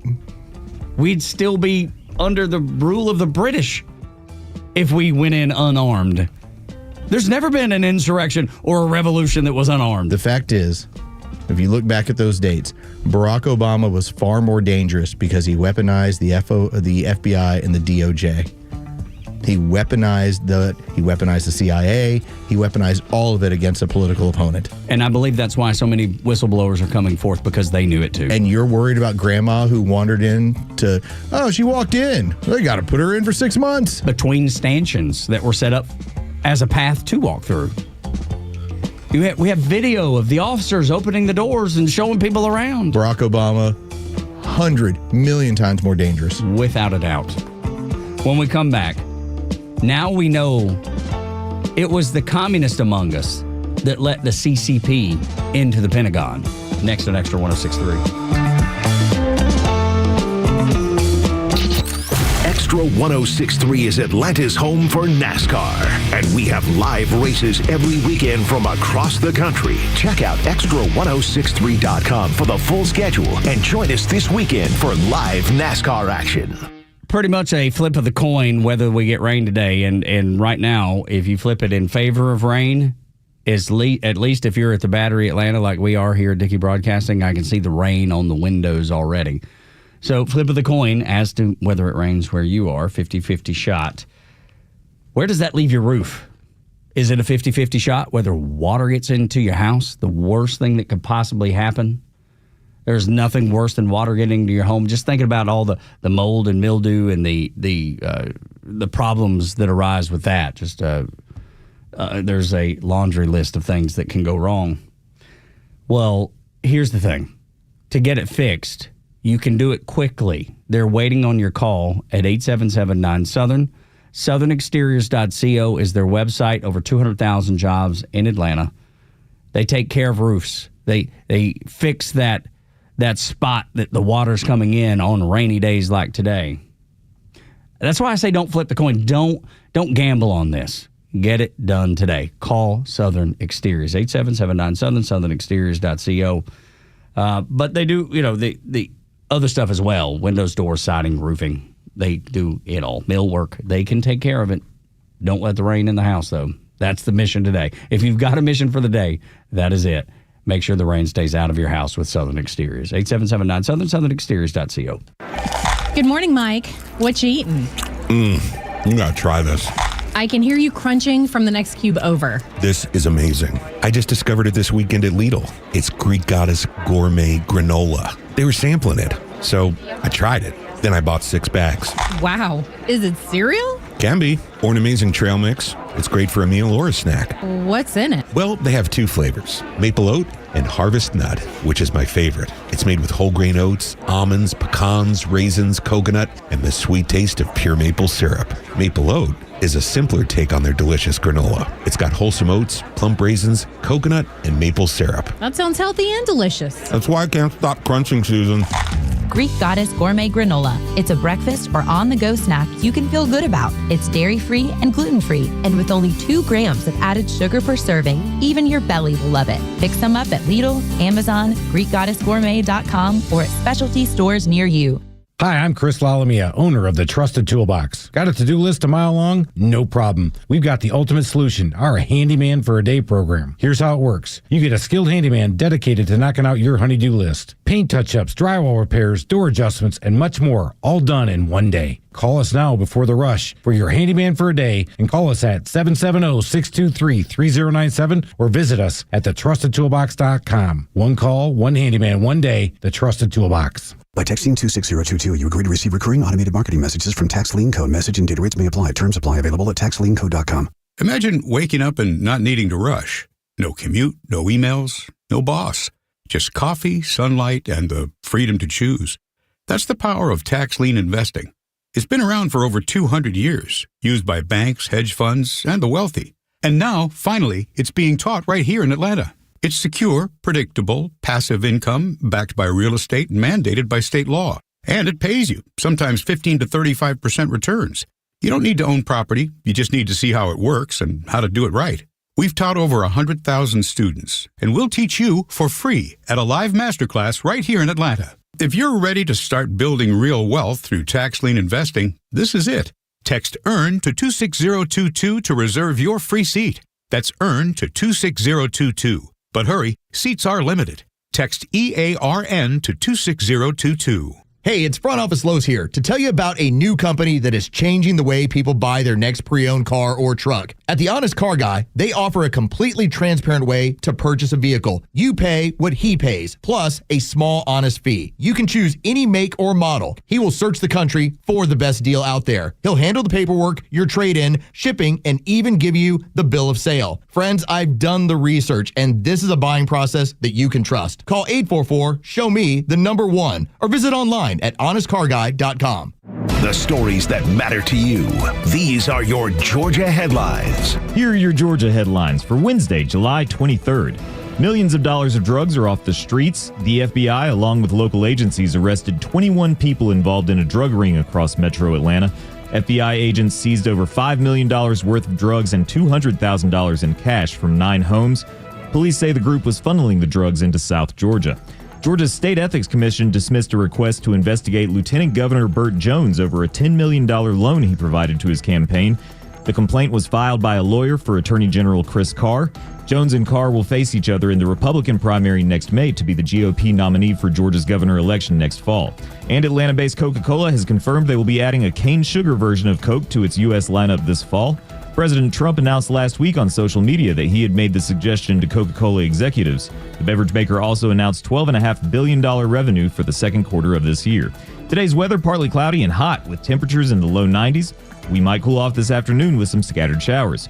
With your headlines, I'm Jerry Payne for Extra 106.3. 8 o'clock hours brought to you by Central Heating and Air Conditioning, your Atlanta carrier experts, 770-GET-HEAT, centralheat.com.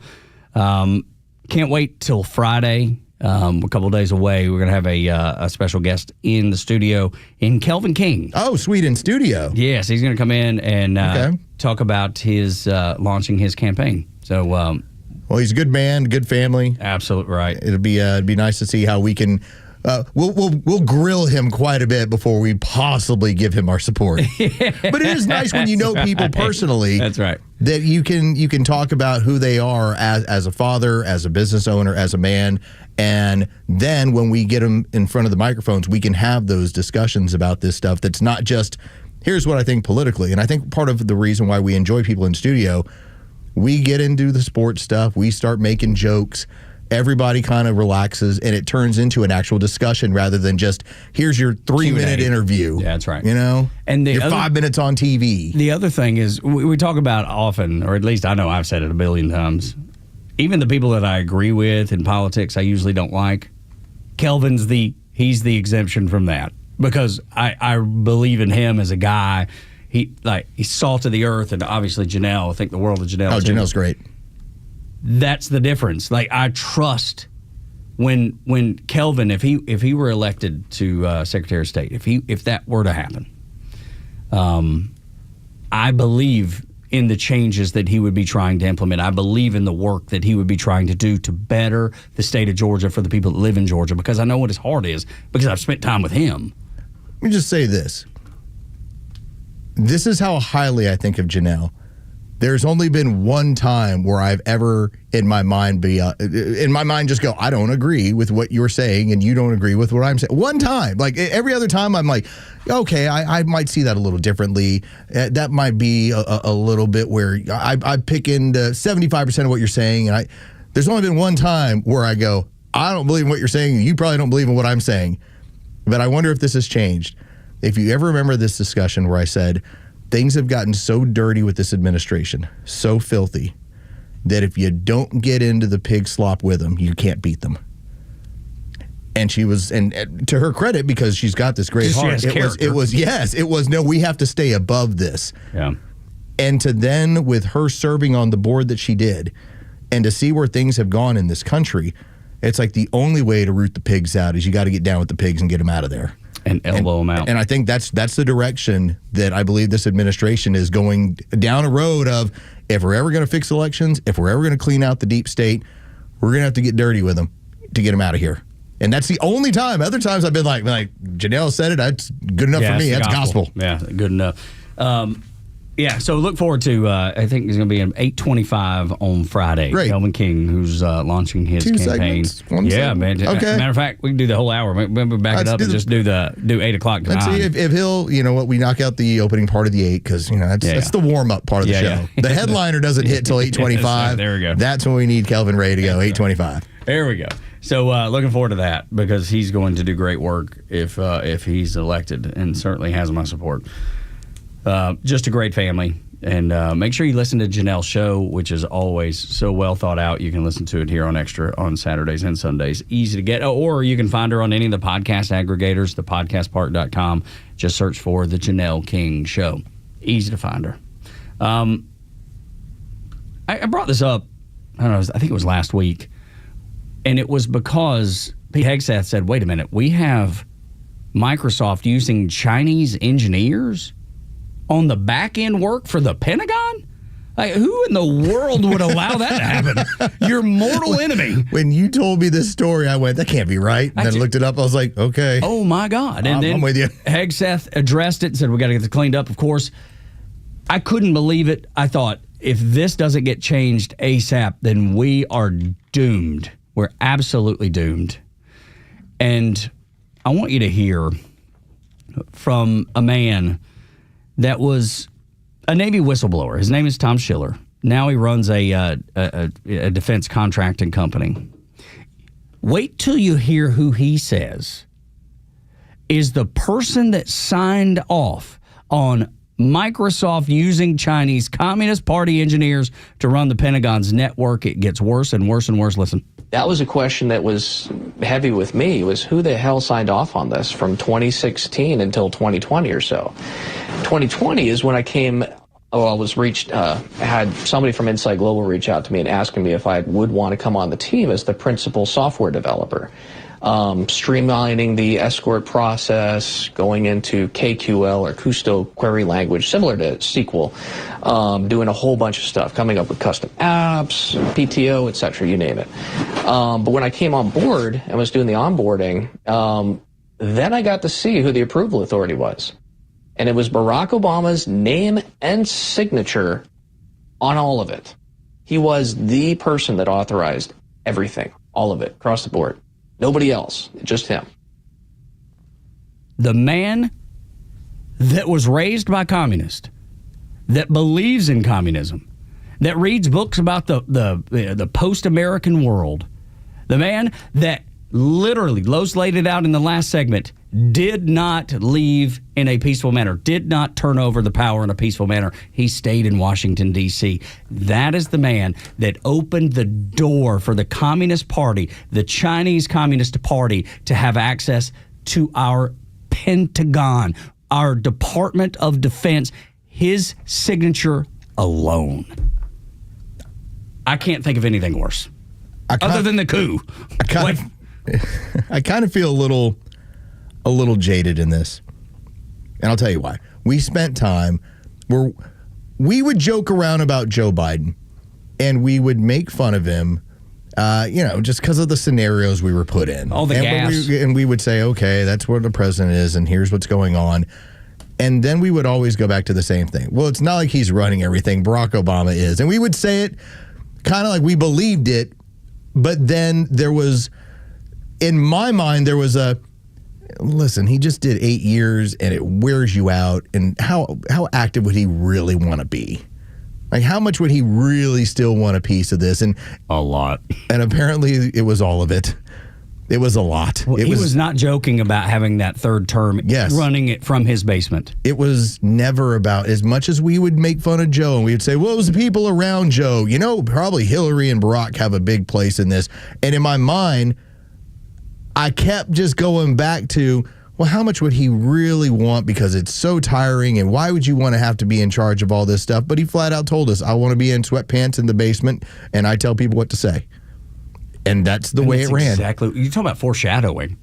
We were right all along, even though we weren't joking. We just didn't know the extent. We didn't know the depths of his desire. And I feel foolish about that because we kept saying it for 4 years, but we weren't driving it home because it was basically state secret. It's the reason why they had an auto pen. It's the reason why they had, what'd you call it, the committee? Yeah, the board of directors. The board of directors. Running everything. Run by Barack Obama. It was always that. It never changed. I feel foolish because he told me. He did. He told us all. And I didn't listen. Yeah. I was like, who's going to do that? He's just kidding around. Yeah, he's a charismatic guy. He's just having fun. He's being likable. And maybe to that point, up until he said that, I think it was Stephen Colbert he told it to. If I'm not mistaken, we have to go back and look. But if I'm not mistaken, it was the Stephen Colbert interview that he said that in. Please don't quote me because I could be wrong. But I do believe that is it. Do you think it was at that moment, as he's talking to the interviewer and says, I'd love to run this from the basement. Do you think at that moment was when the light switch went off? He was like, oh my God, I can do this. I can. We can get a vegetable elected. We'll steal the election. And I indeed will run this from my basement in my sweatpants. I can do the most harm to the United States and never take a minute's blame for it. It'll all be laid at the feet of Joe Biden. I'll even open up the Pentagon. I'll give the Chinese Communist Party the keys to our F-22s and our B-2 bombers. Tug Coward is on a roll, everybody. Like, I always knew you were pretty talented. What I didn't know is that your mind is growing into this steel trap. Like, you've left a little bit of music behind, and now you've filled it with politics. Maybe. Because this interview is with Stephen Colbert. And you're throwing your pen in the air like, yeah, dude, this interview, and let me know when we have it ready, Jure. This is going to be about 34 seconds where Barack Obama, now he's dressing it down. There's no tie. Okay, yeah, because this is like very, very casual. Trying to give you the visual. He's there with Colbert. Now, it's still like in a beautiful library where he's going to tell you about what he really would like to do as he's walking away. Remember, as he's walking away, he's not, I'm just be walking away. I don't need to be president anymore. Here's what he told Stephen Colbert his plan is. If I could make an arrangement where I had a stand-in, a front man or front woman, and they had an earpiece in, and I was just in my basement in my sweats looking through the stuff, and then I could sort of deliver the lines, but somebody else was doing all the talking and ceremony. I'd be fine with that because I found the work fascinating. I write about the even on my worst days, I found puzzling out, if I could. He liked the power. Loved it. It wasn't the work was fascinating. He loved the power. And he hates the values of America. He hates what America is. And he hated the idea of President Trump scaling back all that he felt he did. And interesting that he said, if I could just have that front person or woman, whomever, so Biden or Kamala would have been just fine with him. Either one's fine. Because if Kamala gets elected, this just continues. He just continues to sit in the basement as the puppet master. Now you have to send him to prison. Dude, you have to. You have to send him to prison. That's why Donald Trump called him treasonous yesterday. He's got to go to prison. It's unbelievable. And as much as you will have people in this world, like I saw Larry Elder, and I think Larry Elder's a pretty sharp guy when it comes to temperature of politics. And he talked about how if you do this, man, this country's going to burn. Like, you're going to have a whole lot of problems. I'm kind of getting more into, if you make the case, and I think Barack Obama is at his least popular right now, especially with the black community. If you do a little bit more to kind of go at that, I don't think people do much of anything. I'm like, oh, he was a criminal. Okay, we knew there was criminals. All you have to do is ask that dad that we played, I think it was on Monday, the one that had been fed up with Barack Obama. Who suggested that what men need, what boys need in the home. Young boys. It's not just a father, but they need an older gay mentor. And this man's like, I'm a father in my home. My son needs the influence of me, not anybody else. No one else needs to influence my kid except me. He was fed up with Barack Obama's BS. He called him Mr. Obama and Mr. Obama. Yeah, Mr. Obama. And he was, it was so funny because like a lot of people, they don't realize that some of the rules, like X is open now, Twitter, you can say what's on your mind. He was still, if you remember, he was like, I call him a prideful man, is what he said. Oh, Tulsi just released more documents. Oh, here we go. We'll talk about that next. They didn't, a son needs a father. That's exactly what that man is, and that's why he's done with Barack Obama. That's why I think Front Office Los is right about that. Just present the facts, have Tulsi deliver it the way that she can and the way that she does, and everything will go the way it's supposed to go. We'll talk about some of these documents next. Also, one talking head blames Trump for silencing comedians. Of course, gives no proof. Next on Extra. The latest sports news, powered by 680 The Fan, and driven to Extra listeners by RBM of Atlanta in Sandy Springs, Atlanta's Mercedes-Benz connection since 1964. Good morning. Here are your sports headlines for Wednesday, July 23rd. The Atlanta Braves dropped Game 2 of their 3-game series with the San Francisco Giants last night, 9-0 the final. Today, the businessman special from Truist Park. Spencer Strider will match up against Justin Verlander. That will be a 12:15 start. You can hear that game live on our sister station's brand new app, 680 The Fan. From the NFL, the Atlanta Falcons have reported a training camp from Flowery Branch as they prepare for the upcoming season. The first on-field workouts start tomorrow at 9:30 in the morning. With your sports headlines, I'm Carlos Medina. Knowledge is power. Coach Pete's local trusted advisor, Craig Chandler of Chandler Wealth Management, knows that. And Coach Pete knows the importance of making sure you understand your retirement plan. Education is the key to many things in life, including retirement. Retirement is a very, very important time, so we've set aside time on our calendar to meet with listeners. We discuss your immediate concerns, your needs for retirement, your wants, your desires. From there, we give you some clarity surrounding one of the most vital aspects of your financial life through a free strategic planning session or second planning review. And let's make sure you're still on that track you need to be on. This includes a fee analysis where we identify financial termites, that's too much risk, fees, and commissions, and a personalized and comprehensive report of your current situation, as well as a long-term financial retirement and income plan to help you not only reach your goals, but surpass your goals and have fun all the way through retirement. 800-419-6164. 800-419-6164. 800-419-6164. Hey, this is Matt from East Cobb. We basically bought our house from our in-laws. It was my wife's childhood home. One of the issues that we've had when we first moved in was our dog in our backyard. It was extremely shaded, could never grow grass back there. We resodded it twice. So ATL Turf Co. did an amazing job with our backyard transformation. They basically created a miniature golf hole. We have a miniature fairway. We also have a miniature little putting green. Consists of about 4 holes, total about 40 yards, so you can definitely work on your short game and your putting. After that transformation that ATL Turf Co. did for us, my father-in-law came and saw his house the way it looked after the fact of we had a putting green and a miniature golf course. Sure enough, he did the same thing with ATL Turf Co. He has a beautiful backyard, wonderful stonework, drainage, and a beautiful practice area for chipping and putting. Check him out online at atlturfco.com. There are nut jobs on the road. Who knows where they learn to drive? If one of them hits you, don't take care of it on your own. Call my friend David Van Sant, 855-GA-INJURY. Van Sant Law, one of Georgia's top-rated personal injury lawyers and car accident firms. Time is of the essence. Don't waste any. The longer you wait to get the right lawyer, the longer it takes to get the compensation you deserve. Call Van Sant Law today. The number is 855-GA-INJURY. VanSantLaw.com.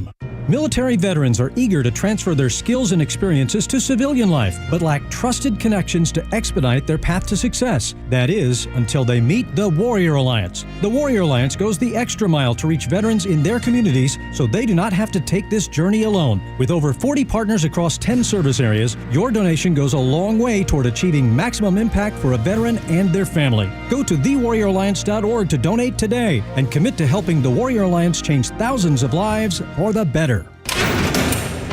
It's hot out.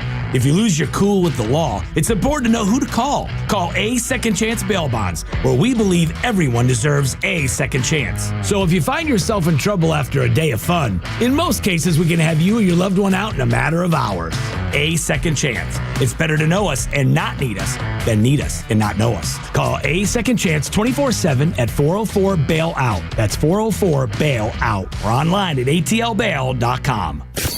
The legend Neil Bortz is only on Extra 106.3. Hey, it's Tug, and here's what you missed from the Talkmaster. The libtards, if you will, they need to pay their fair share. So earning 26% of the income and then paying 46% of all the income taxes, that's just not fair. Complete dumbassery. Catch Neil's commentary every day on Extra 106.3 or listen anytime on the Extra 106.3 app. Tug and Los until 10 on the Morning Extra on Extra 106.3. The uncovering that's happened during the show today is legendary. This is maybe one of the best shows we've ever done on the station, and I'm glad that you're here for it.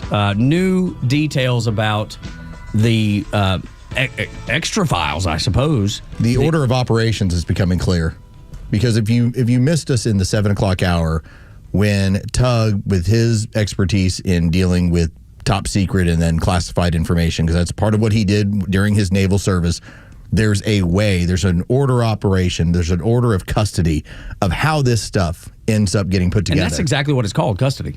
And so in this case, you now have, and this is as of about 10 minutes ago, Tulsi Gabbard ended up releasing declassified files. This has been released over to this is all coming per Fox. So she's put this out into the open. Here's what it basically says. Obama intelligence community did not have any proof that Russian President Vladimir Putin wanted to help elect President Trump in 2016, but published intelligence suggesting otherwise. Now, we knew that, right? Mm-hmm. At the request of Obama. So this was really, was it going to fall on Brennan or Clapper? Apparently these documents now say it was all Barack Obama that wanted this done. And that's what Donald Trump said yesterday. That's what he said yesterday. So she's got the document she's now releasing. It says the ICA was reportedly rushed out 2 weeks before Trump got sworn in. And here's where it continues. CIA Director John Brennan, quote, ordered the post-election publication of 15 reports containing previously collected but unpublished intelligence, 3 of which were substandard, containing information that was unclear, of uncertain origin, potentially biased or implausible, and those became the foundational sources for the ICA judgment that Putin preferred Trump over Clinton. So when you hear that it's muddy, it's not, that's a low confidence intelligence. That means they don't have any confidence. They just know it exists. We're going to look into it to see if it's real. Medium confidence, exactly what it is. We feel a little better about it. High confidence, we have information that points us to this evidence. And that ICA assessment, the Intel Community Assessment that they asked for, that they pushed out in 3 weeks versus what normally would take 9 months, that means Brennan hand-selected people to work on this that he knew would come up with the answer that he wanted Barack Obama to have, and the one that Obama asked for. And that's the difference that's actually cited. Just as you talked about low confidence versus high confidence intelligence. When you have high confidence intelligence, obviously that's going to reach the president. The evidence is here. Right. In this case, it does talk about this was what was basically created, which was low confidence, which was the muddying of the water, and then turned into, well, let's turn this and spin this however we want to. Like, let's muddy the water, and then we'll tell people what we found. And to do that, you can't open that up. You can't use everybody in the intel community, because somebody's going to be like, but wait. And that's where the whistleblowers come in. Why would we do this? We have no confidence in this. This is a low confidence assessment, and We've already put together the president's daily brief that says none of this exists. None of this is real. All right. So, and this is where, Tug, your experience in this is all kind of coming together. So here's what this is the documents that just came out in the last 10 minutes. Unlike routine IC analysis, the ICA was a high-profile product ordered by the president, directed by senior IC agency heads, and created by just 5 CIA analysts, including just one principal drafter. You couldn't get everybody involved because everybody would throw up questions. This is what you said almost 2 hours ago. You hand select the people that you want done so you get the outcome that you want. It's exactly what happened. Holy cow. No wonder Trump said treasonous yesterday, because he knew it was true. And no wonder you have whistleblowers more than likely within the CIA that say this was not to standard. Because it reflects on them. I mean, when we talk about how we don't trust the FBI or CIA, this is the reason. Laid out in front of you. The draft was not properly coordinated within CIA or the IC, ensuring it would be published without significant challenges to its conclusions. That's why you keep everybody away from it. You only hand select the ones that you know that are in your camp, the ones that you know that will do whatever you need them to do. Maybe they're looking for a promotion. Maybe whatever the reasoning that they would give in and sell their soul. And now you wonder why that man who had his house barged into is so incredibly upset that he's willing to push this as far as he needs to. Within President Trump. How awful does Leslie Stahl look right now? For saying they spied on my campaign and having no idea. There's no evidence of that. This is 60 Minutes, sir. You can't just say this. Unsubstantiated. He even at the time didn't know how far it went. No, I'm sure you're right. He knew something was going on. Yeah, President Trump didn't know how far it went. And now he does. She told us, she's like, we're going to keep dropping documents. You're going to keep seeing. They're building the case. And again, if you missed the 6 o'clock hour, I talked about when Tulsi Gabbard shows up on television to explain this, what you get is a nice-looking, smart veteran who's also a former Democrat. When she presents the evidence, it's not like, and bless his heart, Stephen Miller is a firebrand. Yes, You're like, Stephen Miller's there to scorched earth, and maybe you believe him, maybe you're not. He's there to fight you. Other half of America, the other 50%. They're like, I don't like that guy. Yeah, I'm not listening to him. Tulsi Gabbard is, what does she say? It just softens it a little. I mean, the only response that so far the Democrats have had to Tulsi Gabbard is, well, she's not smart enough to do this. Okay. Or the Keith Olbermanns of the world. Well, she's going to end up in prison. What, for what? For releasing documents that have been declassified, and here's the information we have? For transparency? Yeah. God. This is just, Tug, for anybody, if you ever want to go back to the app, and if you ever want to tell friends about the app, and you ever want to tell people about what's on the app, go back to 2 days ago when we talked about July 1st, 2024, Trump versus United States of America. It's a story time at 7:25, and we talked about unofficial acts versus official acts, and that's why Barack Obama was going to be in trouble over this stuff. Fast forward, you're now into Wednesday, and Tug spent the 6 and 7 o'clock hours talking to you about if you were going to do this, here's how you would do it.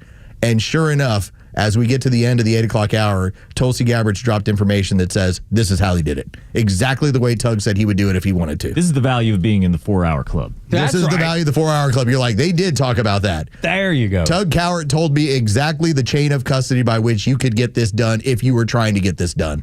You're not getting this on the news channels. We've got the screens on in the studios. They're nowhere close to this right now. No way. They'll get there. They'll get there eventually, a couple days from now. And then Lowe's had the breakdown of how you make this all work when you prosecute out of Florida. The fact that they raided Trump's home in Mar-a-Lago makes this an issue that can be prosecuted in Florida, and then it wipes away the statutes of limitations because of the fact that they raided the president's house. And that this has been years in the making. When that's Donald Trump, that's the most important part. November 5th, 2024, he's won the election. By November 13th, his first nomination is Pete Hegseth. Or sorry, by November 12th, it's Pete Hegseth. 1 week, going with Pete Hegseth, SecDef. By the next day is when he starts rolling out the big guns, which included Matt Gaetz.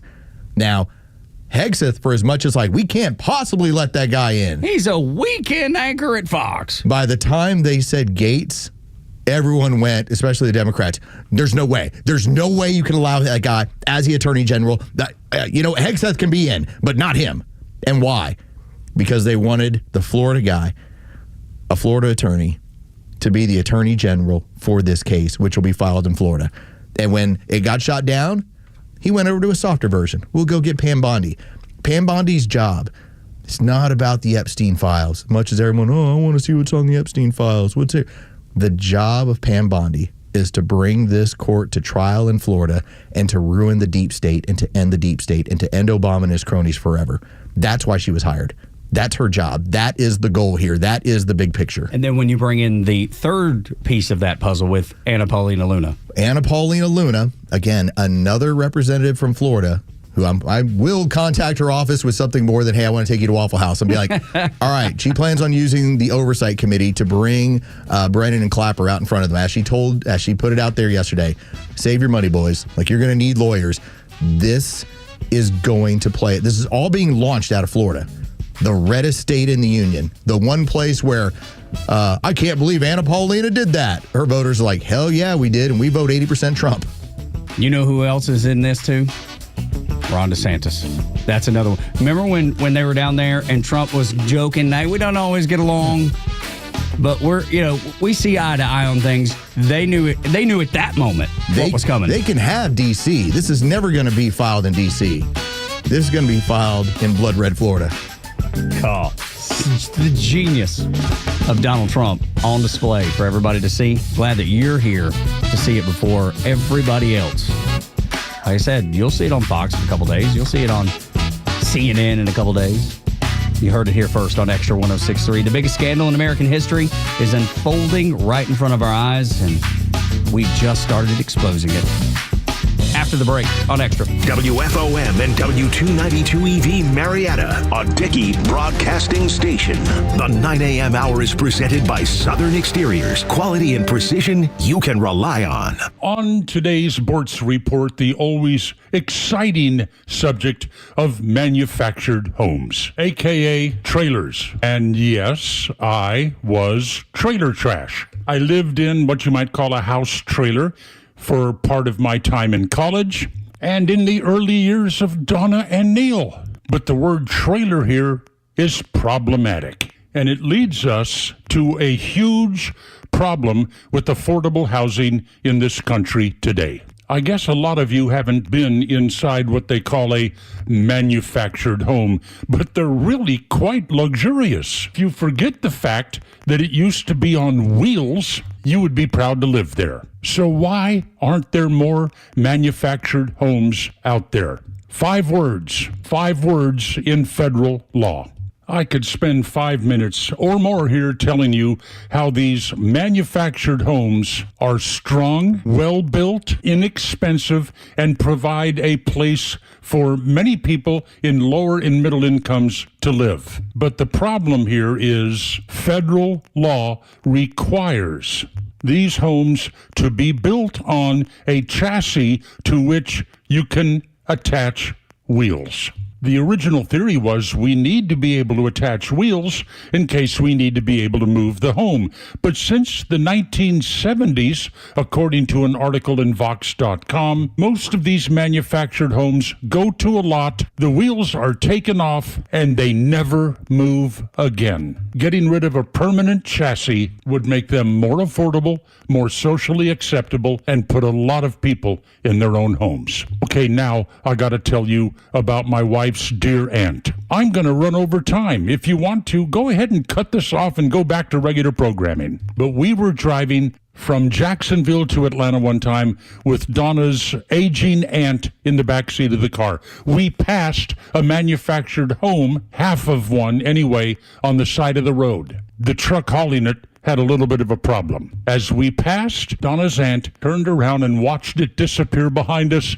She turned to us and said, "You know, I wouldn't want to live that close to an expressway." We laughed for 20 miles. Okay, that's it. See you later. Neil Bortz, Extra 106.3. This is Window Nation, your source for affordable replacement windows at the highest quality. So if your old windows have you boiling in the summer and freezing in the winter, You need the pros at Window Nation with installation precision and experience that are second to none.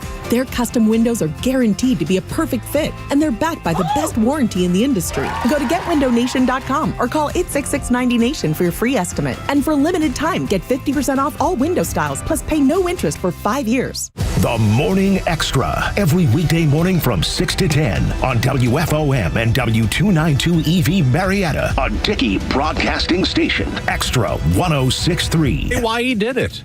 I'm Dave Anthony. Fox News. Those are big questions in Boise, where Brian Kohberger has a sentencing hearing this morning. Easiest way for it to go away is if this person, during his plea, gives out information that only he would know, and then we don't have to play these conspiracy games. Steve Gonsalves' daughter, Kaylee, was among the 4 students Kohberger murdered at the University of Idaho in 2022, and he opposed the plea deal, allowing Kohberger to avoid the death penalty and get life in prison. Fox's Chanley Painter in Boise says they expect raw emotion inside this courtroom as many of the families take to the podium to say what they want to say to Brian Kohberger. We know that the family of Ethan Chapin, they said they won't be here today, but they are pleased with this plea agreement that will be finalized later today or tomorrow.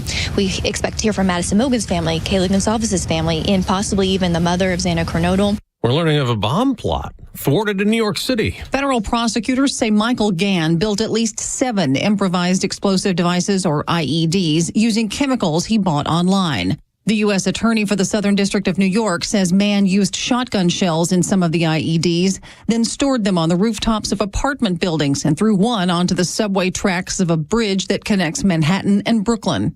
Mann had another device on him when he was arrested on June 5th. Fox's Tanya J. Powers. President Trump will put a big focus today on artificial intelligence, ready to sign 3 executive orders aiming to help the U.S. be a leader in AI.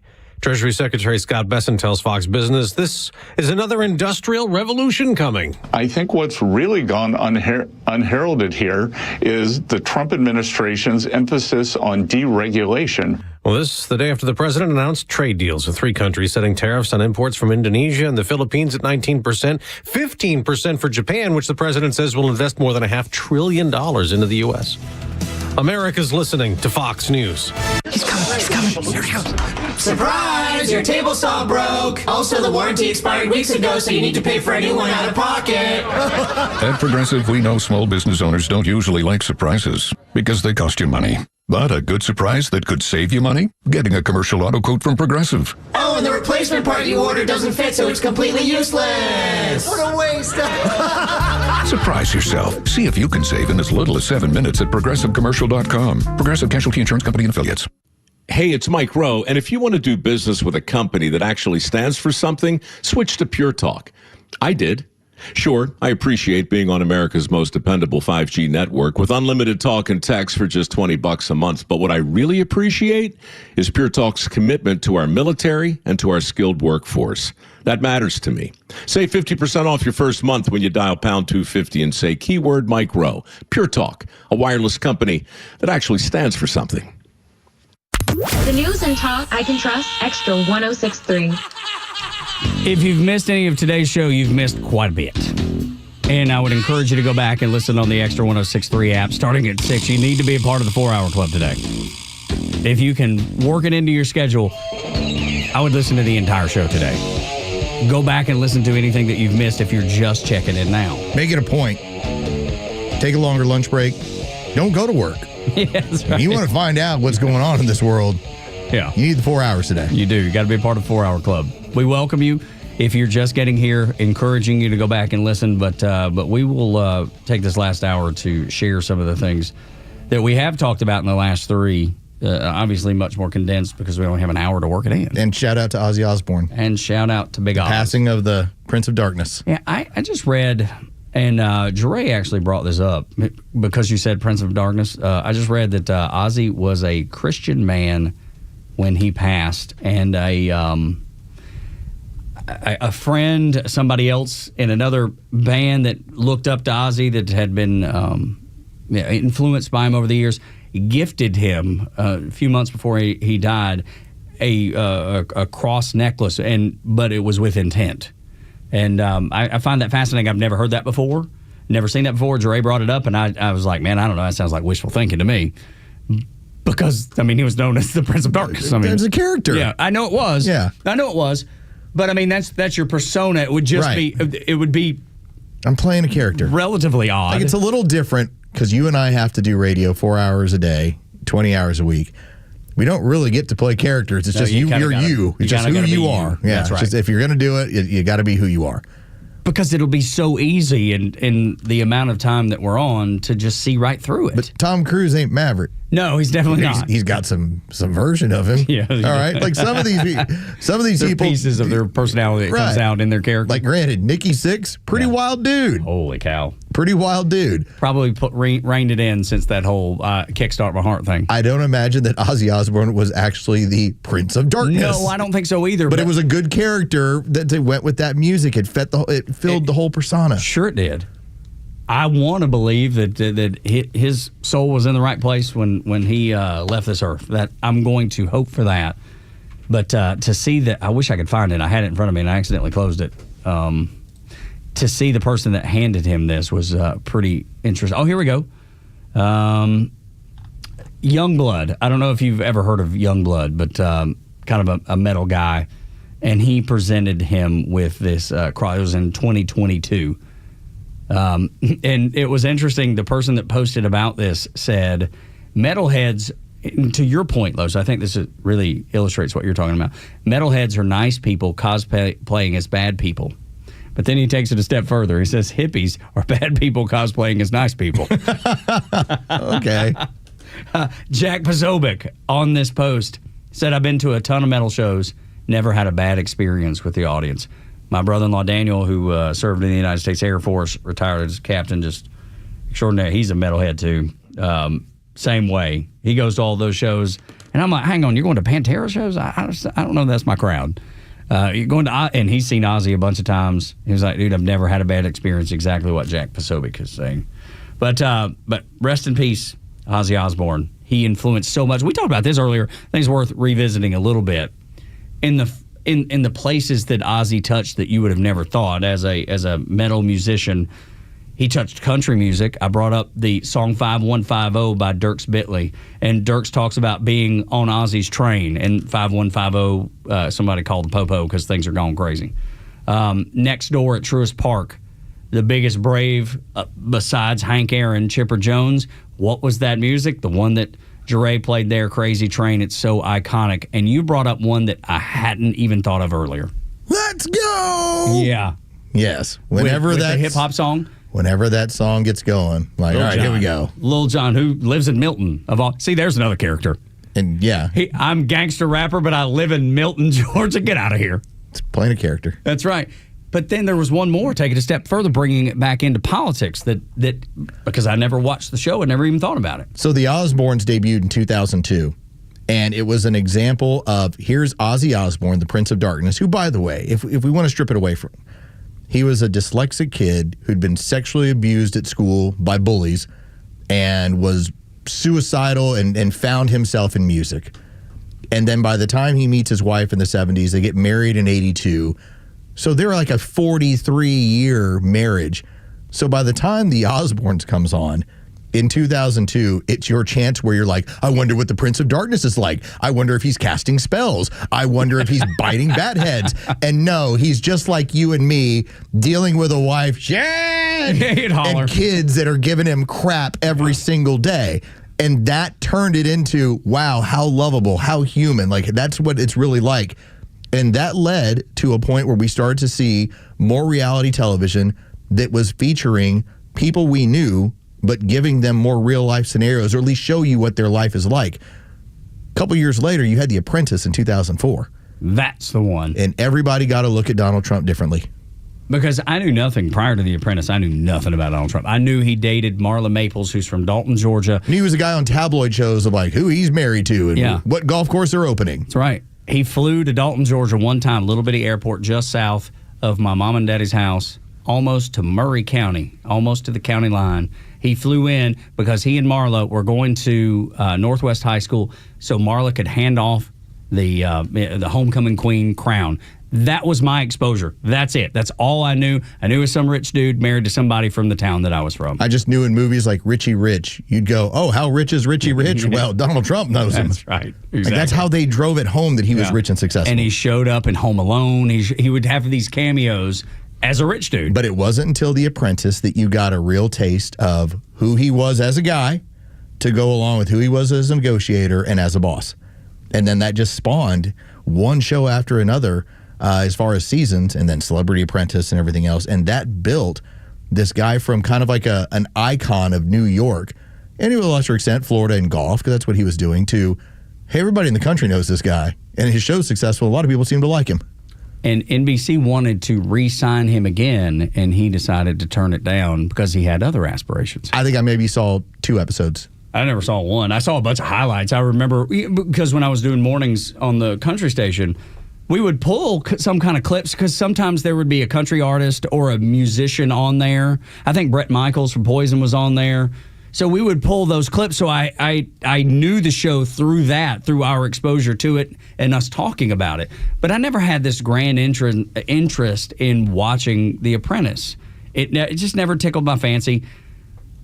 But it sure did change a lot of people's opinion of him and what it's like to be ultra wealthy. So in a way, we can credit this back to Ozzy Osbourne being one of the pioneers of. Now, just remember, reality shows were, oh, these people, it's the real world. They're 7 strangers. Nobody knows who they are. This was one of the first times where it was, here's an icon of music, and here's what he looks like every day. Yeah. And this is the struggles that he has that you probably have with your parents or with your kids. Like, he can't figure out the remote. Which my mama still to this day calls me. Yeah, no, right. Mama will call me and she's like, I've logged out of my Facebook page. I want to get back in. I'm like, all right, Mama, let's walk through it. Let's try to help you out. And Ozzy, as a late 40s, early 50-year-old father of teenagers, just beaten down. Yeah. And recently they even talked about their relationship with Donald Trump. Kelly, she's been a detractor. She's been a critic of Donald Trump for a long time. She said every time I've ever interacted with him, he's been so kind and polite to me. Knowing that I don't support him, always kind and polite. Everything he's done with our family, he's been nothing but a gentleman.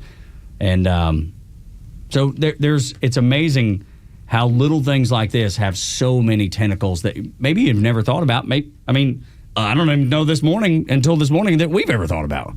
As soon as I said it to you, the look on your face of, I hadn't thought about that. And that was one of my, as I told you, I had like these eureka moments yesterday. Like all the synapses were going crazy because of something you said yesterday, and then getting excited about, well, how far would somebody like Donald Trump push something? If you broke into my house, how far would you push it? Like, I know how far I'd push it. There would be no end. There'd be no end. And that appears to be what we're getting now, is that Donald Trump yesterday said this was the biggest scandal in American history. Listen. But what we found is even more so. Now, we found this isn't like evidence this is like proof, irrefutable proof that Obama was seditious, that Obama was trying to lead a coup. And it was with Hillary Clinton, with all these other people, but Obama headed it up. And, I get a kick when I hear everyone talks about people I never even heard of. It was this one. No, it was Obama. He headed it up.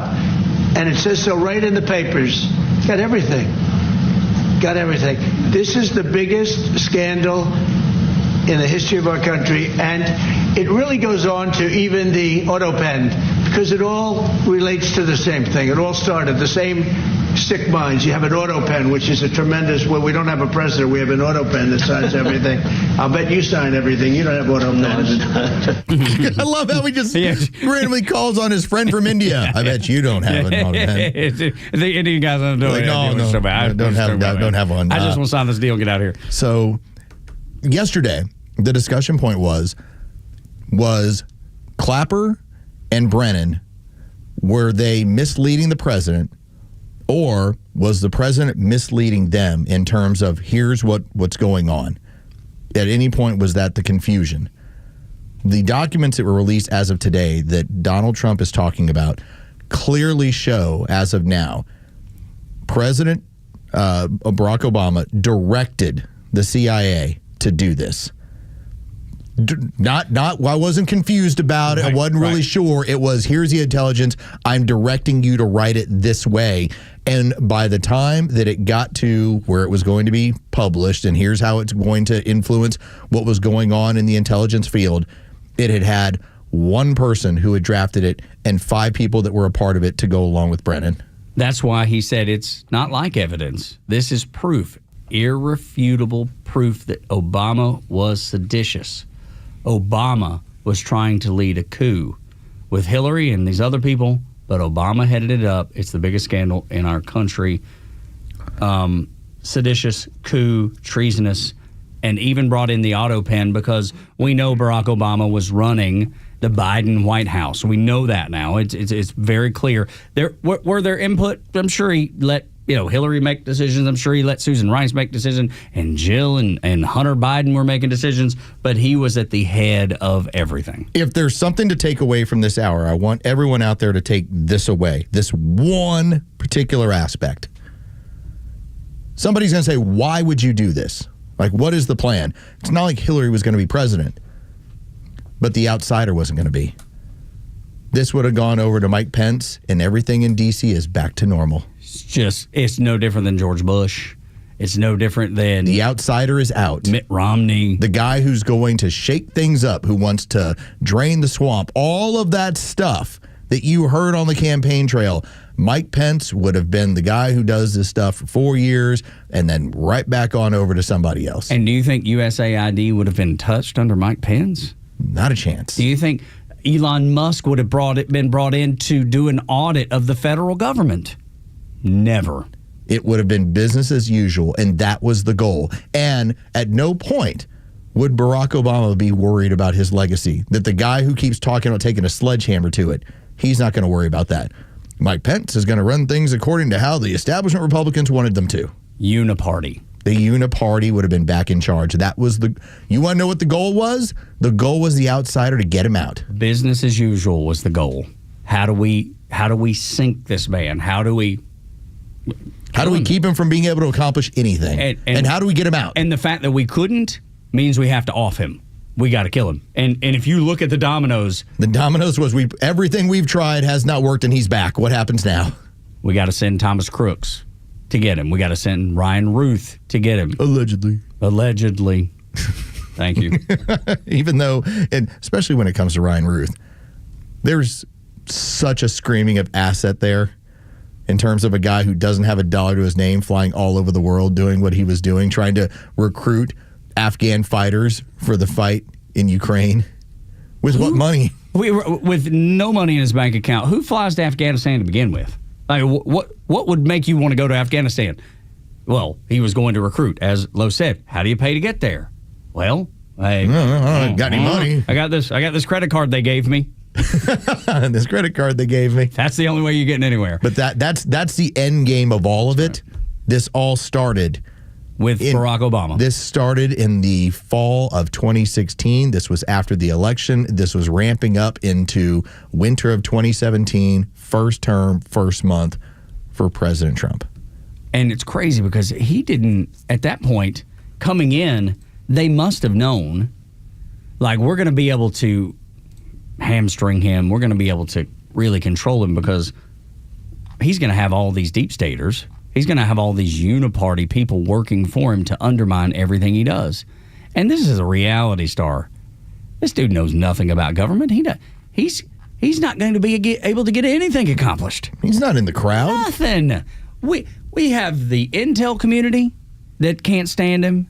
We have all the politicians, Republican and Democrat, that can't stand him. We gave him those people to work for him knowing that they would not help him. We've got this guy bagged up. And then they didn't. Well, there is the awesome Caroline Levitt, who now also has her tweet out there just letting you know, yeah, it's what Tulsi has. This is what we're telling you. It's like, okay. When Donald Trump said the word treasonous, that's when I was convinced. I hadn't even seen any of the other stuff. As he said, it's not evidence, it's proof. That's right. It's like, here's what he was directing. Because I'm no expert in legal, but evidence is, hey, here's why we think you should believe what we're telling you. proof is this is what happened. Well, I got the murder weapon. That's right.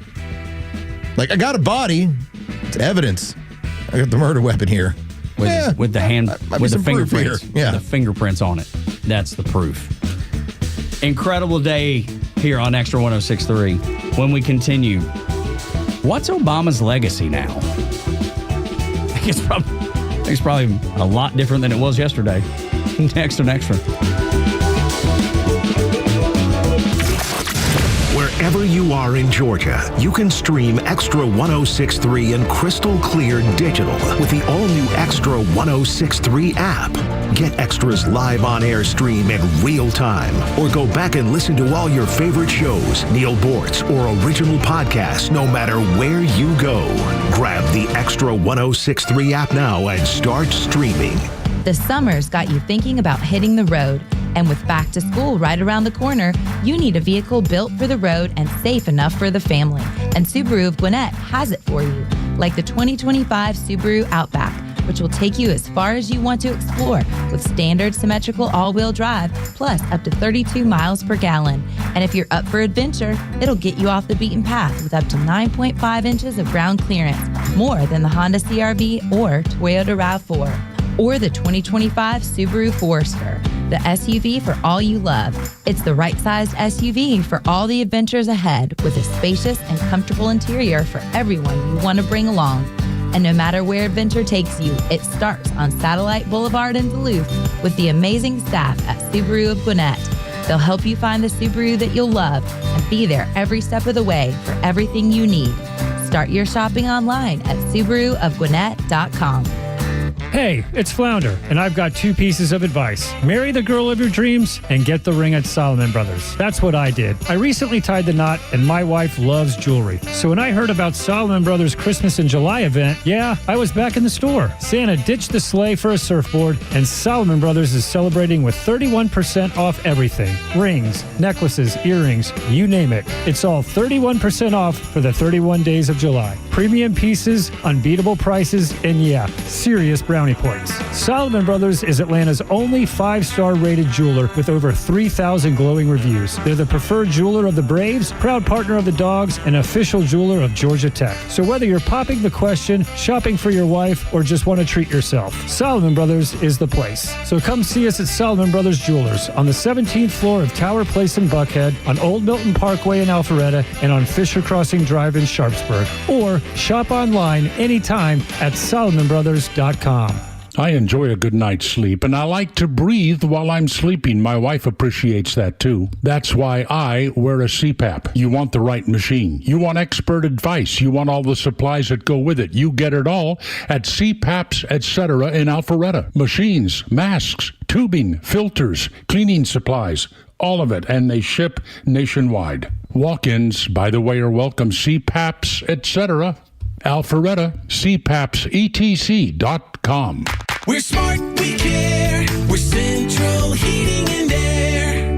Now, I know there are plenty of HVAC companies out there, but let me tell you why Central Heating and Air Conditioning stands out from the rest. These days, it's hard to tell who's on first. Everybody wants to play. Many of the local HVAC companies, though, have been sold to large conglomerates. And some are even coming back under new names. But at Central Heating and Air Conditioning, they never left the field. They've been your hometown team since 1947. And their dedication to our community has never wavered. They are the grand slam you can count on. Central's team of experts know the game inside and out, delivering dependable service and personalized solutions every time. So don't get caught off base. Choose the HVAC team that's always been in the game. Get Carrier products, Carrier warranty, and Carrier peace of mind. Turn to your Atlanta Carrier experts, Central Heating and Air Conditioning. Call them today, 770-GET-HEAT, or visit them online at centralheat.com. We're smart, we care. We're Central Heating and Air. By texting 26022, you agree to receive recurring automated marketing messages from Tax Lien Code. Message and data rates may apply. Terms apply. Available at taxliencode.com.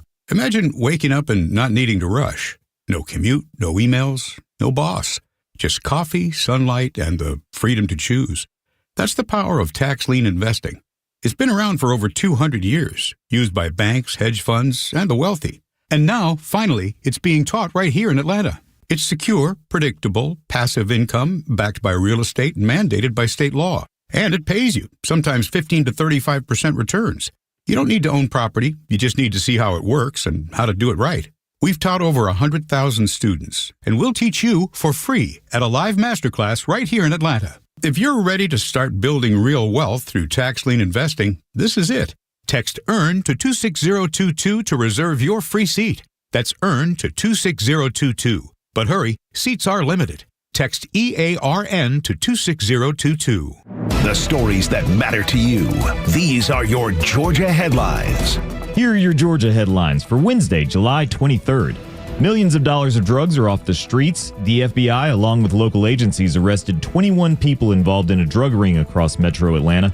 FBI agents seized over $5 million worth of drugs and $200,000 in cash from 9 homes. Police say the group was funneling the drugs into South Georgia. Georgia's State Ethics Commission dismissed a request to investigate Lieutenant Governor Burt Jones over a $10 million loan he provided to his campaign. The complaint was filed by a lawyer for Attorney General Chris Carr. Jones and Carr will face each other in the Republican primary next May to be the GOP nominee for Georgia's governor election next fall. And Atlanta-based Coca-Cola has confirmed they will be adding a cane sugar version of Coke to its U.S. lineup this fall. President Trump announced last week on social media that he had made the suggestion to Coca-Cola executives. The beverage maker also announced $12.5 billion revenue for the second quarter of this year. Today's weather, partly cloudy and hot with temperatures in the low 90s. We might cool off this afternoon with some scattered showers. With your headlines, I'm Jerry Payne for Extra 106.3. 9 o'clock hour brought to you by Southern Exteriors, your home exterior solution since 1999. Windows, roofing, siding, gutters, doors, they do it all to the outside of your home. Make it the envy of the cul-de-sac, 8779 Southern, southernexteriors.co, southernexteriors.co. Obama's legacy has always been just this almost like touch of class, right? He was above the fray. He was so charismatic. I mean, he made Bill Clinton playing the saxophone on Arsenio Hall show. That's amateur hour in what Barack Obama was able to achieve and what he was able to lay out as a guy. Because you felt like, man, he's so cool. I'm glad he's the president. Now, if he ever got down to talking about what he wanted to do to the United States, you'd be like, whoa, hey, hang on a minute. Maybe in the first year of the Obama presidency, the first time he did brackets, I was like, oh, he does brackets like me. Yeah. Okay, maybe he's not really a communist, Marxist, crazy guy. Nope, and then I was like, oh no, okay, yeah, you're right, Rush Limbaugh. Yeah. I hope he fails too. Yeah, right, because that was I remember when Rush said that and said, I hope he fails in what his plan is. But just the backlash. Yes, Rush was the king of that, and Rush was ready because he knew what it was going to cause. And he laid out all of his evidence, much like Tulsi Gabbard laid out evidence. Interesting how that's playing out in front of us. But that's the thing. Now, what is Obama's legacy? I expect that, like the guy we played the other day that said, I don't want anything to do with Barack Obama's form of fatherhood. I'll be my kid's father, when he said that kids not only need their dad, but they also need an older gay man to soften the world for them. And that dad was like, no, thank you. I think Barack Obama's, his legacy, this is just the beginning of the crumbling of that going from this untouchable to a guy that has fallen from grace so hard, because you find out when he takes that mask off that is just veneer, that is just polish. He hated this country and he hated you. It was always off prompter is when you got what was really going on. Because I don't know if in modern times we've had a more polished president when it came to working on the prompter than him. It's how he worked it, how he presented, everything was smooth. Just obviously wildly gifted as a presenter. It's when you would get him off prompter, the uhs and ums and everything. And again, that's typical for a lot of people. Sure. That's fine. I do it too. But whenever he would get off prompter is when you would start going, hey, that kind of sounds communist. Yeah, that's right. Like when Can't help but notice. He told Joe the plumber, who's since passed. So, R.I.P. Yeah, R.I.P. You and Ozzy. Yeah. Gets him. Oh, hey, Ozzy, welcome. It's Joe the plumber. Can you play Crazy Train? Can you do Crazy Train again? But he told Joe the plumber during an off prompter, here's the conversation. Joe Plummer asked him about what he meant with his economic policies, and he started talking about spreading the wealth around. Yeah, you didn't agree with that. And that's another thing. When he says, like, well, you didn't own that. You didn't build that business. Wait a minute. Yeah, I did. Sweat, tears, investing my time and my money. And so those are those moments where he gets off prompter and suddenly you just say, oh, so that's what that guy's about. And so what the legacy is going to be is I think there's going to be a whole lot of, man, that was really smooth. What did it mean? Nothing. Because his signature legislation costs so many people so much in healthcare these days. 26% increase in Obamacare in that marketplace this year alone. But you brought it up the other day, and it's so good that you did because I think people forget that the ACA in that marketplace was never meant to succeed. That's the thing you have to understand about it. It was not helping poor people with insurance. It was never about that. No, it was always meant to fail as a system, that there would never be enough money going in, and that the system would eventually bust. And when it would bust, you would have people that were so used to it, they'd be calling for a single-payer healthcare system. Like in Europe or like in Canada. There's a reason Canadians come to the United States to get their healthcare done. By the way, do you remember, and I'm sorry to interrupt you there, but do you remember when it launched? The website didn't even work. Well, the website didn't work. Yeah. How funny was that? Couldn't even log in. The website doesn't work. It just launched. It's government at, they just spent like $8 million on a website and it wouldn't work. Yeah. I do remember it. How wild was that? It was the epitome of government failure and government inability to do things that you should be able to do pretty easily. But he's got a new legacy now. There was the old legacy, the polished legacy. The new legacy is unmasked. This was a power-hungry communist that wanted to destroy the United States of America. He saw the best health care in the world, and he's like, we can't have that. They don't deserve that. Nobody else gets that. Let's get rid of it. His new legacy is completely destroying everything that you hold dear. And now we saw it. If you voted for Donald Trump, the next step was, how do we get rid of this outsider so we can keep it just to us? Keep the power at the top with the powerful people that have always been here. I've always looked at Barack Obama as he was the great divider in chief. This was a man who very early on, and they clung to this, if you questioned him or went after his politics, they'd call you racist. No one did more to hurt race relations in this country. I mean, we were at a point where you had the first black American president, and the first thing he's doing is, well, any of my opponents are racist. Oh, hold on a second. I thought you were supposed to be this great uniter. And everything was about us versus them. You know when I knew it? When he held the beer summit. That's when I knew that he was the divider in chief. Because the police officer goes and dude's trying to get in his own house, whatever. But he doesn't cooperate at all. He's hostile to the police officer. Police officer arrests him. They blame the police officer. Dude, all you have to do is say, this is my house. We're good. Be cordial. Just like when you get pulled over on 400, if you're combative, guess what's going to happen? Barack Obama at the time said that the police acted stupidly. Yeah. That was his quote. Now, I want you to think about what his goal was. I'm going to play you this piece of audio. As we fast forward to Philadelphia in, 2021, and there is sleepy Joe Biden. Joe, who is on his last couple brain cells. It's dementia, it's cancer, and he's telling everyone, we've been patient, but our patience is wearing thin. Oh, I remember that. As he's dividing America into half. Those of you who take this experimental drug, or we're going to go after you. I want you to think about that. I've never heard an American president ever have, here's what it is. I'm going to hold, obviously, an event. It's going to be on every news station, and I'm going to cut the entire country in half.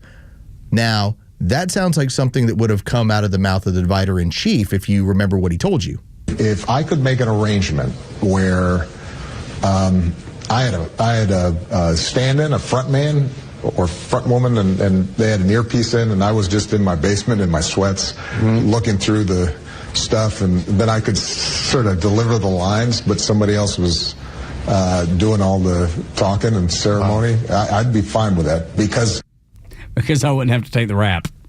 My legacy stays intact, and somebody else is doing my dirty work for me. So filthy. So filthy. Dude, it's awful. I spent the early part of the week being like, do not arrest this guy. Now I'm like, we got to arrest this guy. You have to. You have to, because it'll happen again if you don't. No, it's just, can you can't get, I don't want to say you can't get away with this, because it's not a matter of, do they get sent to jail for 5 years? Like, if I could ever get, like, wave a magic wand and everyone go, oh, hey, it turns out Anthony Fauci was responsible for COVID. He funded it.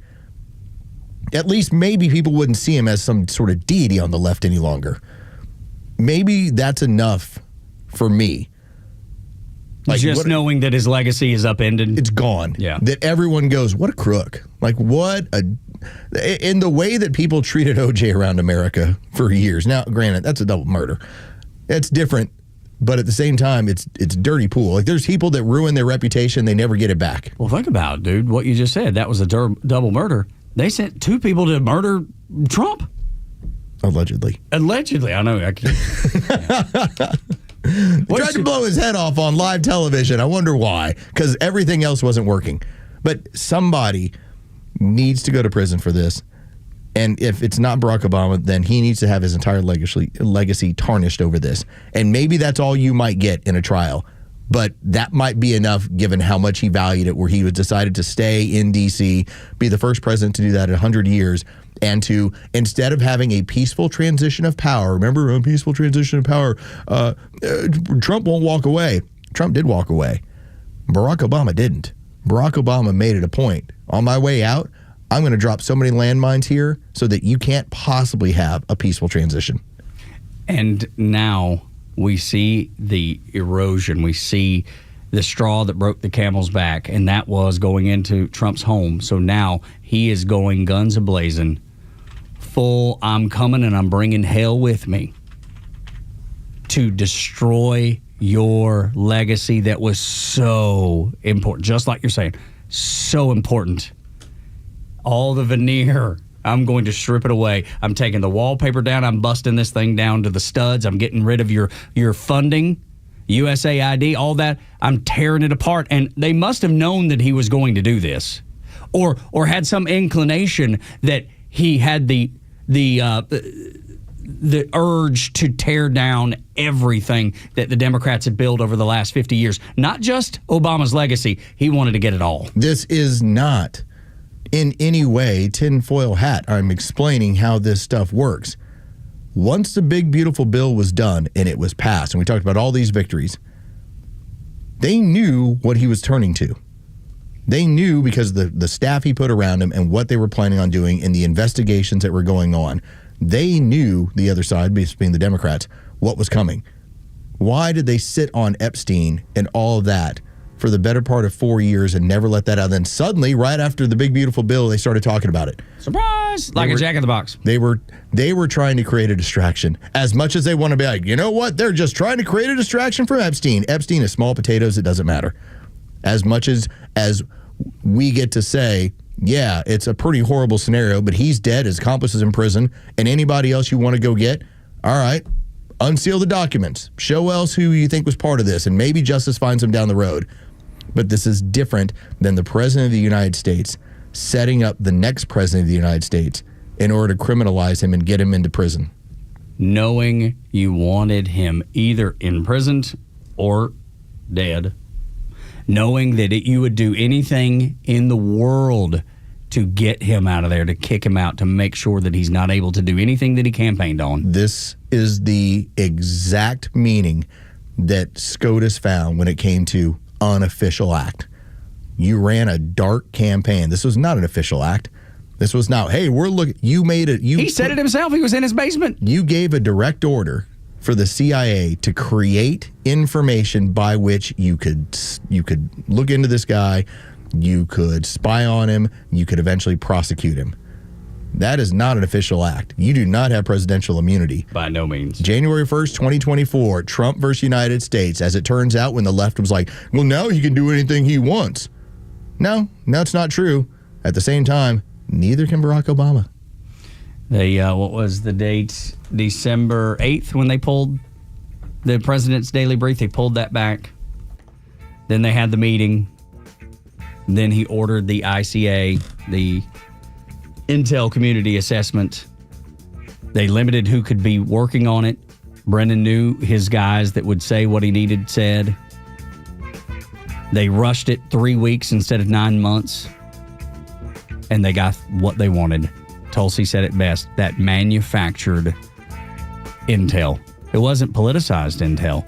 It was completely manufactured. That opened the Russia hysteria. That opened Russiagate. And now you get to see it up close. Donald Trump knew it then. He knew it when he was on 60 Minutes. And now he's sharing everything he has with you so you can see it and not have any doubt in your mind. When we continue on Extra 106.3, 9 o'clock hours brought to you by Southern Exteriors, 8779 Southern, southernexteriors.co. Trump's chances in 2028? Next on Extra.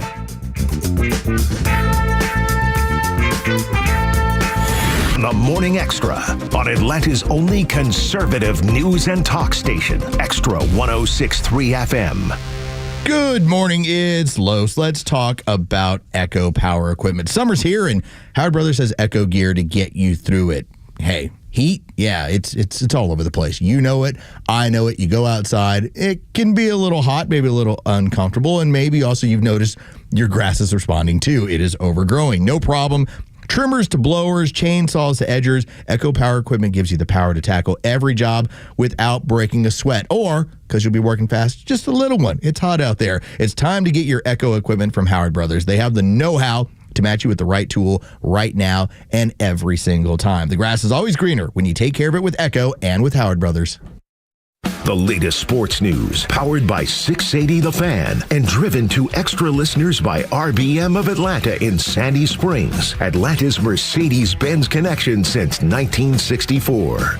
Good morning. Here are your sports headlines for Wednesday, July 23rd. The Atlanta Braves dropped Game 2 of their 3-game series with the San Francisco Giants last night, 9-0 the final. Today, the businessman special from Truist Park. Spencer Strider will match up against Justin Verlander. That will be a 12:15 start. You can hear that game live on our sister station's brand new app, 680 The Fan. From the NFL, the Atlanta Falcons have reported a training camp from Flowery Branch as they prepare for the upcoming season. The first on-field workouts start tomorrow at 9:30 in the morning. With your sports headlines, I'm Carlos Medina.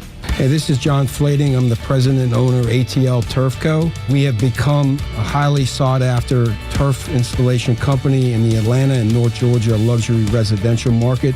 Big reason for that is our installers are ATL Turf Co. employees. We do not outsource labor. They are trained to be experts in the turf installation process, drainage, grading. Just go to atlturfco.com to schedule an appointment. Advisory services offered through Master Plan Retirement Consultants, Inc., a registered investment advisory in the state of Georgia. Insurance, tax, and commodity services offered through Fricks & Associates, Inc., DBA Master Plan Retirement Consultants. The aforementioned are affiliated companies.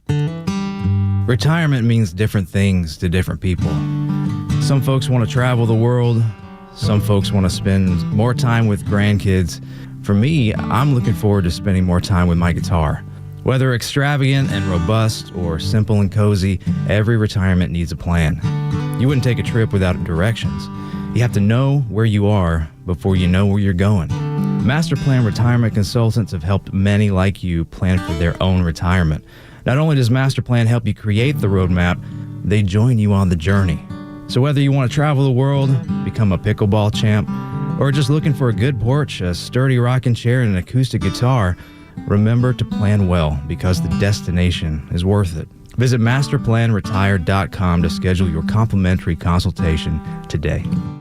Kimmer here. You know, there's a lot of companies out there talking about windows and siding. Well, let me narrow the list for you. Peach State Windows. I first worked with Jeff, the owner, and his wife 25 years ago. Family business, top-grade, energy-efficient windows, custom fit perfectly, deals on siding. Oh, my, like I had Hardy Plank to be just right for your home. Peach State Windows, but so much more. Roof issues? No problem. How about entry doors? Yep, their pros make those just right, too.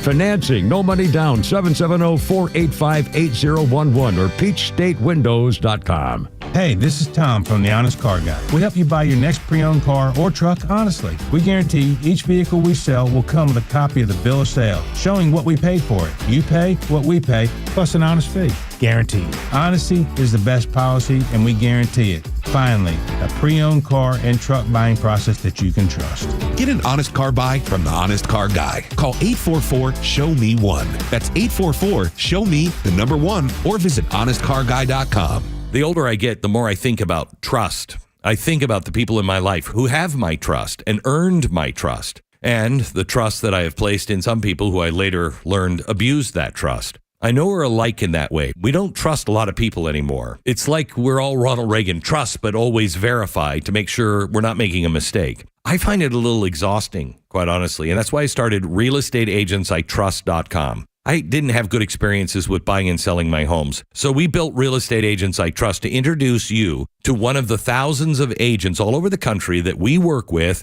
that we have verified that they will help you have the most successful and good real estate transaction possible. Our network agents share our sensibilities, have great track records, are good and decent people, and I trust them to help you with your real estate needs. So whether you're moving across town or across the country, visit realestateagentsitrust.com. The name says it all, realestateagentsitrust.com. For nearly 2,000 severely injured veterans, everyday life has become filled with barriers. So we build specially adapted homes at Homes for Our Troops. And thanks to our donors and supporters, this life-changing gift of freedom is provided mortgage-free to these veterans. But we need you to join us, too, in completing this important mission. Please visit hfotusa.org and help build homes and rebuild lives. The only thing better than covering all these Trump wins is watching the left implode over it. Donald Trump is entertaining the world while he's changing the whole freaking planet. Extra 106.3 is committed to bringing you the news you care about most. From Atlanta legends and conservative voices you've relied on for a generation. Proud to be Atlanta's only conservative news and talk station. Extra 106.3 FM and the Extra app. Donald Trump talks about a third term just to set the left ablaze, to set them on fire. It is nothing more than grand trolling at its finest. He knows exactly what he's doing because he knows they are going to be focused on that and not the things that he's working on, the things that matter for the American people. Keep the mainstream media off the scent. And maybe Barack Obama set a bad precedent for that third term from the basement thing. Because Trump now, like, he was joking about this third term. Maybe he's like, well, shoot, maybe I can be involved. I think Polymarket, who, when it comes to betting on the presidency, that's what this is. And Polymarket, I still remember this being like June and July. The only other people were Rasmussen, Mark Mitchell at Rasmussen. But Polymarket was, Donald Trump's going to win the presidency. He's going to win all 7 swing states, and he's also going to win the popular vote. We're like, there's not a chance that happening. But the people that were betting on this, the people that were putting real dinero down, that's money by another name. Spanish for money. That's what was going on. They were betting on it, and they were right. You put it down. This is what they did. This is what their odds were. They won. And so Polymarket ended up having a betting site for who's going to be, this is their next one, who's going to be the 2028 president, who's going to win that campaign. And not surprising, J.D. Vance is 28%. He's the leader by far. Next is Gavin Newsom. Good luck with that, 14%. Ocasio-Cortez, your girl, 11%. Pete Buttigieg, 11%. Not a chance. No chance. No chance at all. Zero chance. Marco Rubio, 6%. Let's see.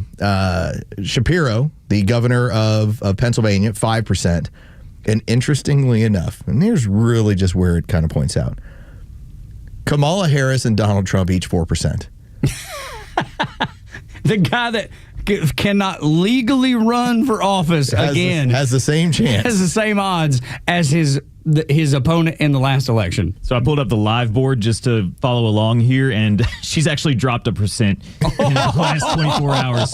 So this is yesterday's board. Yeah, she is less than the guy who can't legally run. Do you suppose that's because of what's happening and her connection to Barack Obama, her connection to the Democrat Party? I mean, there's a lot in there that could cause that drop in a percentage point. This is what happens with live betting action. This is what happens when you have to move odds. And this is what these houses do. They look at what the scenarios are. Here's the new information. Let's move these odds. That's why injuries are so important in sports. As soon as you can find out what's the injury, this is gonna change our lines here. It's gonna change our information.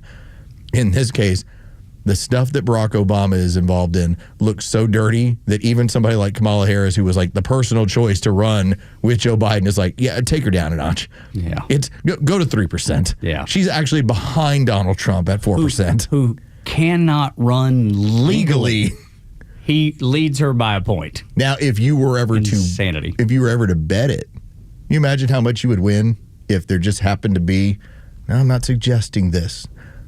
But if there happened to be a constitutional amendment in the interest of me winning $1,000, that'd be kind of cool. Yeah, that's right. I put down 20. Hypothetical. Yeah. I'm gonna win $1,000. Count me in. You know who the longest odds are on Polymarket's website? Who's that? LeBron James. Oh, who's only 2% lower than Kamala. Wow. Okay, he's at 1%. That actually is pretty entertaining. That's there always is the home run threat. It's like, who are you going to put down? Yeah. But it does speak to, J.D. Vance is right now the overwhelming favorite. Yeah. And as long as things go well, then it's what it's going to be. But you never know. And most of the time, it's economic in nature. When suddenly the country goes, oh my God, like we got to go a different direction. What are we going to do? And often, it's a housing market crisis. It's this is something that crazy happens with the banks. Or in a lot of this case, the rise of Donald Trump just isn't just about The Apprentice and then who he is and a pop culture figure. It was 20 years of forever war. That's right. And also the housing crisis of 07, 08, and then the general malaise that occurred from 08 to 2016, where people just said, I'm done with what this economic view of the world is under Barack Obama. I'm just finished with it. All the jobs that got sent to other countries, all of that outsourcing, get rid of the manufacturing. It's the rise of Donald Trump. So you never know what can happen that might cause suddenly, that Ocasio-Cortez makes a whole lot more sense. I know, but still, you never know. You never know you're right. Who could emerge from Texas or Ohio or somewhere where it makes sense, where what they're saying sounds kind of like Midwestern Texas values. It's like kids, especially teenage boys, early 20s boys who are turning to the right. The country's been shoved to the right because of the way that they've handled everything. They everything they said about you was that you're awful. You shouldn't even. How can you live with yourself being what you are, an insurrectionist, a MAGA Republican, a threat to democracy? They didn't even give you the opportunity to explain yourself. They just literally labeled you a terrorist, essentially a domestic terrorist. They have shoved this country to the right. That's why those numbers are the way they have, the way they fall. I believe so. To your point, the past 20, 30, 40 years, the left has pushed so hard this divide agenda that everything that is traditional America is bad, and everything that's progressive and wacky is good, and that's what's good for us. Your common sense tells you otherwise. So the country was not just turning right, it was pushed right, a hard shove right. I'm not sure who came up with the mentality, the mindset, the goal that running off, because I know initially it was white working people. It's like, we're going to run off white working men. We don't need them. And this was done strategically under Barack Obama. They were forming a completely different coalition of voters. And in their speed to do this, they ended up running off male voters, male working age voters. That's what occurred. And so their next turn was, well, let's move away from masculinity. It was almost like, let's just play into it. And so I don't know how you can claim to be the party of the working man, which they're now kind of moving away from. Yeah, they're not even. How you ever claim to be the party of like masculine working men who look to provide for their family, and how you ever get that back with your current status and how you do things after telling these guys for 20 years they're not important. And that they're wrong. Their instincts are wrong. And just as we talked about it earlier in the week, when Barack Obama tells the community, tells everybody, well, you know what? If your son's really going to have empathy for other people, they also really need a gay older mentor. And every dad everywhere, not just fathers, we're talking dads, guys in the house, you do this job. It's important. You try to set the example. Everyone went, to hell you say? And tilted their head like a dog that had heard a whistle. Like, let me get this straight. I go work 40, 50 hours a week. I go put it in. I can then go make sure that I'm at my kids' practices. I'm there to support them however they need. Maybe they require something special. Maybe I have to take them over to a tutor. Whatever it is, and now you're saying that's not enough. The dad ain't enough. And here, it just attacks masculinity. But yeah, that's where they are. That's what they believe. And Obama's like, dude, what you need is a really feminine man. And he said it into a megaphone that was going to be amplified because of the mainstream press loving Barack Obama, taking everything he says to heart. So they were going to amplify that message. They couldn't wait to put that on the news. Man, I'd put that on a loop. Absolutely. I'd be like, here's what he said on this podcast. What do you think about that? It's right in line. It's right in line with Trump's for us, she's for they them. Yeah. It's the same concept because it goes against everything traditional values. You're exactly right. They need to have that in an ad. If they've not already gotten it in one, they need it in one because Barack Obama's his legacy is so it's up for grabs now. It is so tarnished, at least in the eyes of 50% of the country. But I wouldn't be surprised if it's not 60, 70, 80%, and the only people that are hanging on to that veneer of Barack Obama is the 19% that still believes the Democrat Party is the way to go. Boy, it's been a show today, Los. Sure has. We'll do it again tomorrow. Go back, if you missed any of today's show, go back and listen to it on the Extra 106.3 app. It is there and available for you. I think you'll be impressed with how far ahead this show is. You'll start hearing the things that we talk about and talked about today. Maybe tomorrow, maybe the next day. Maybe I'll beat them Monday with some of these. Anyway, it's worth and it's value, and it's there for you free on the Extra app. So for Dre and Los, I'm Tug. Y'all come back now, you hear?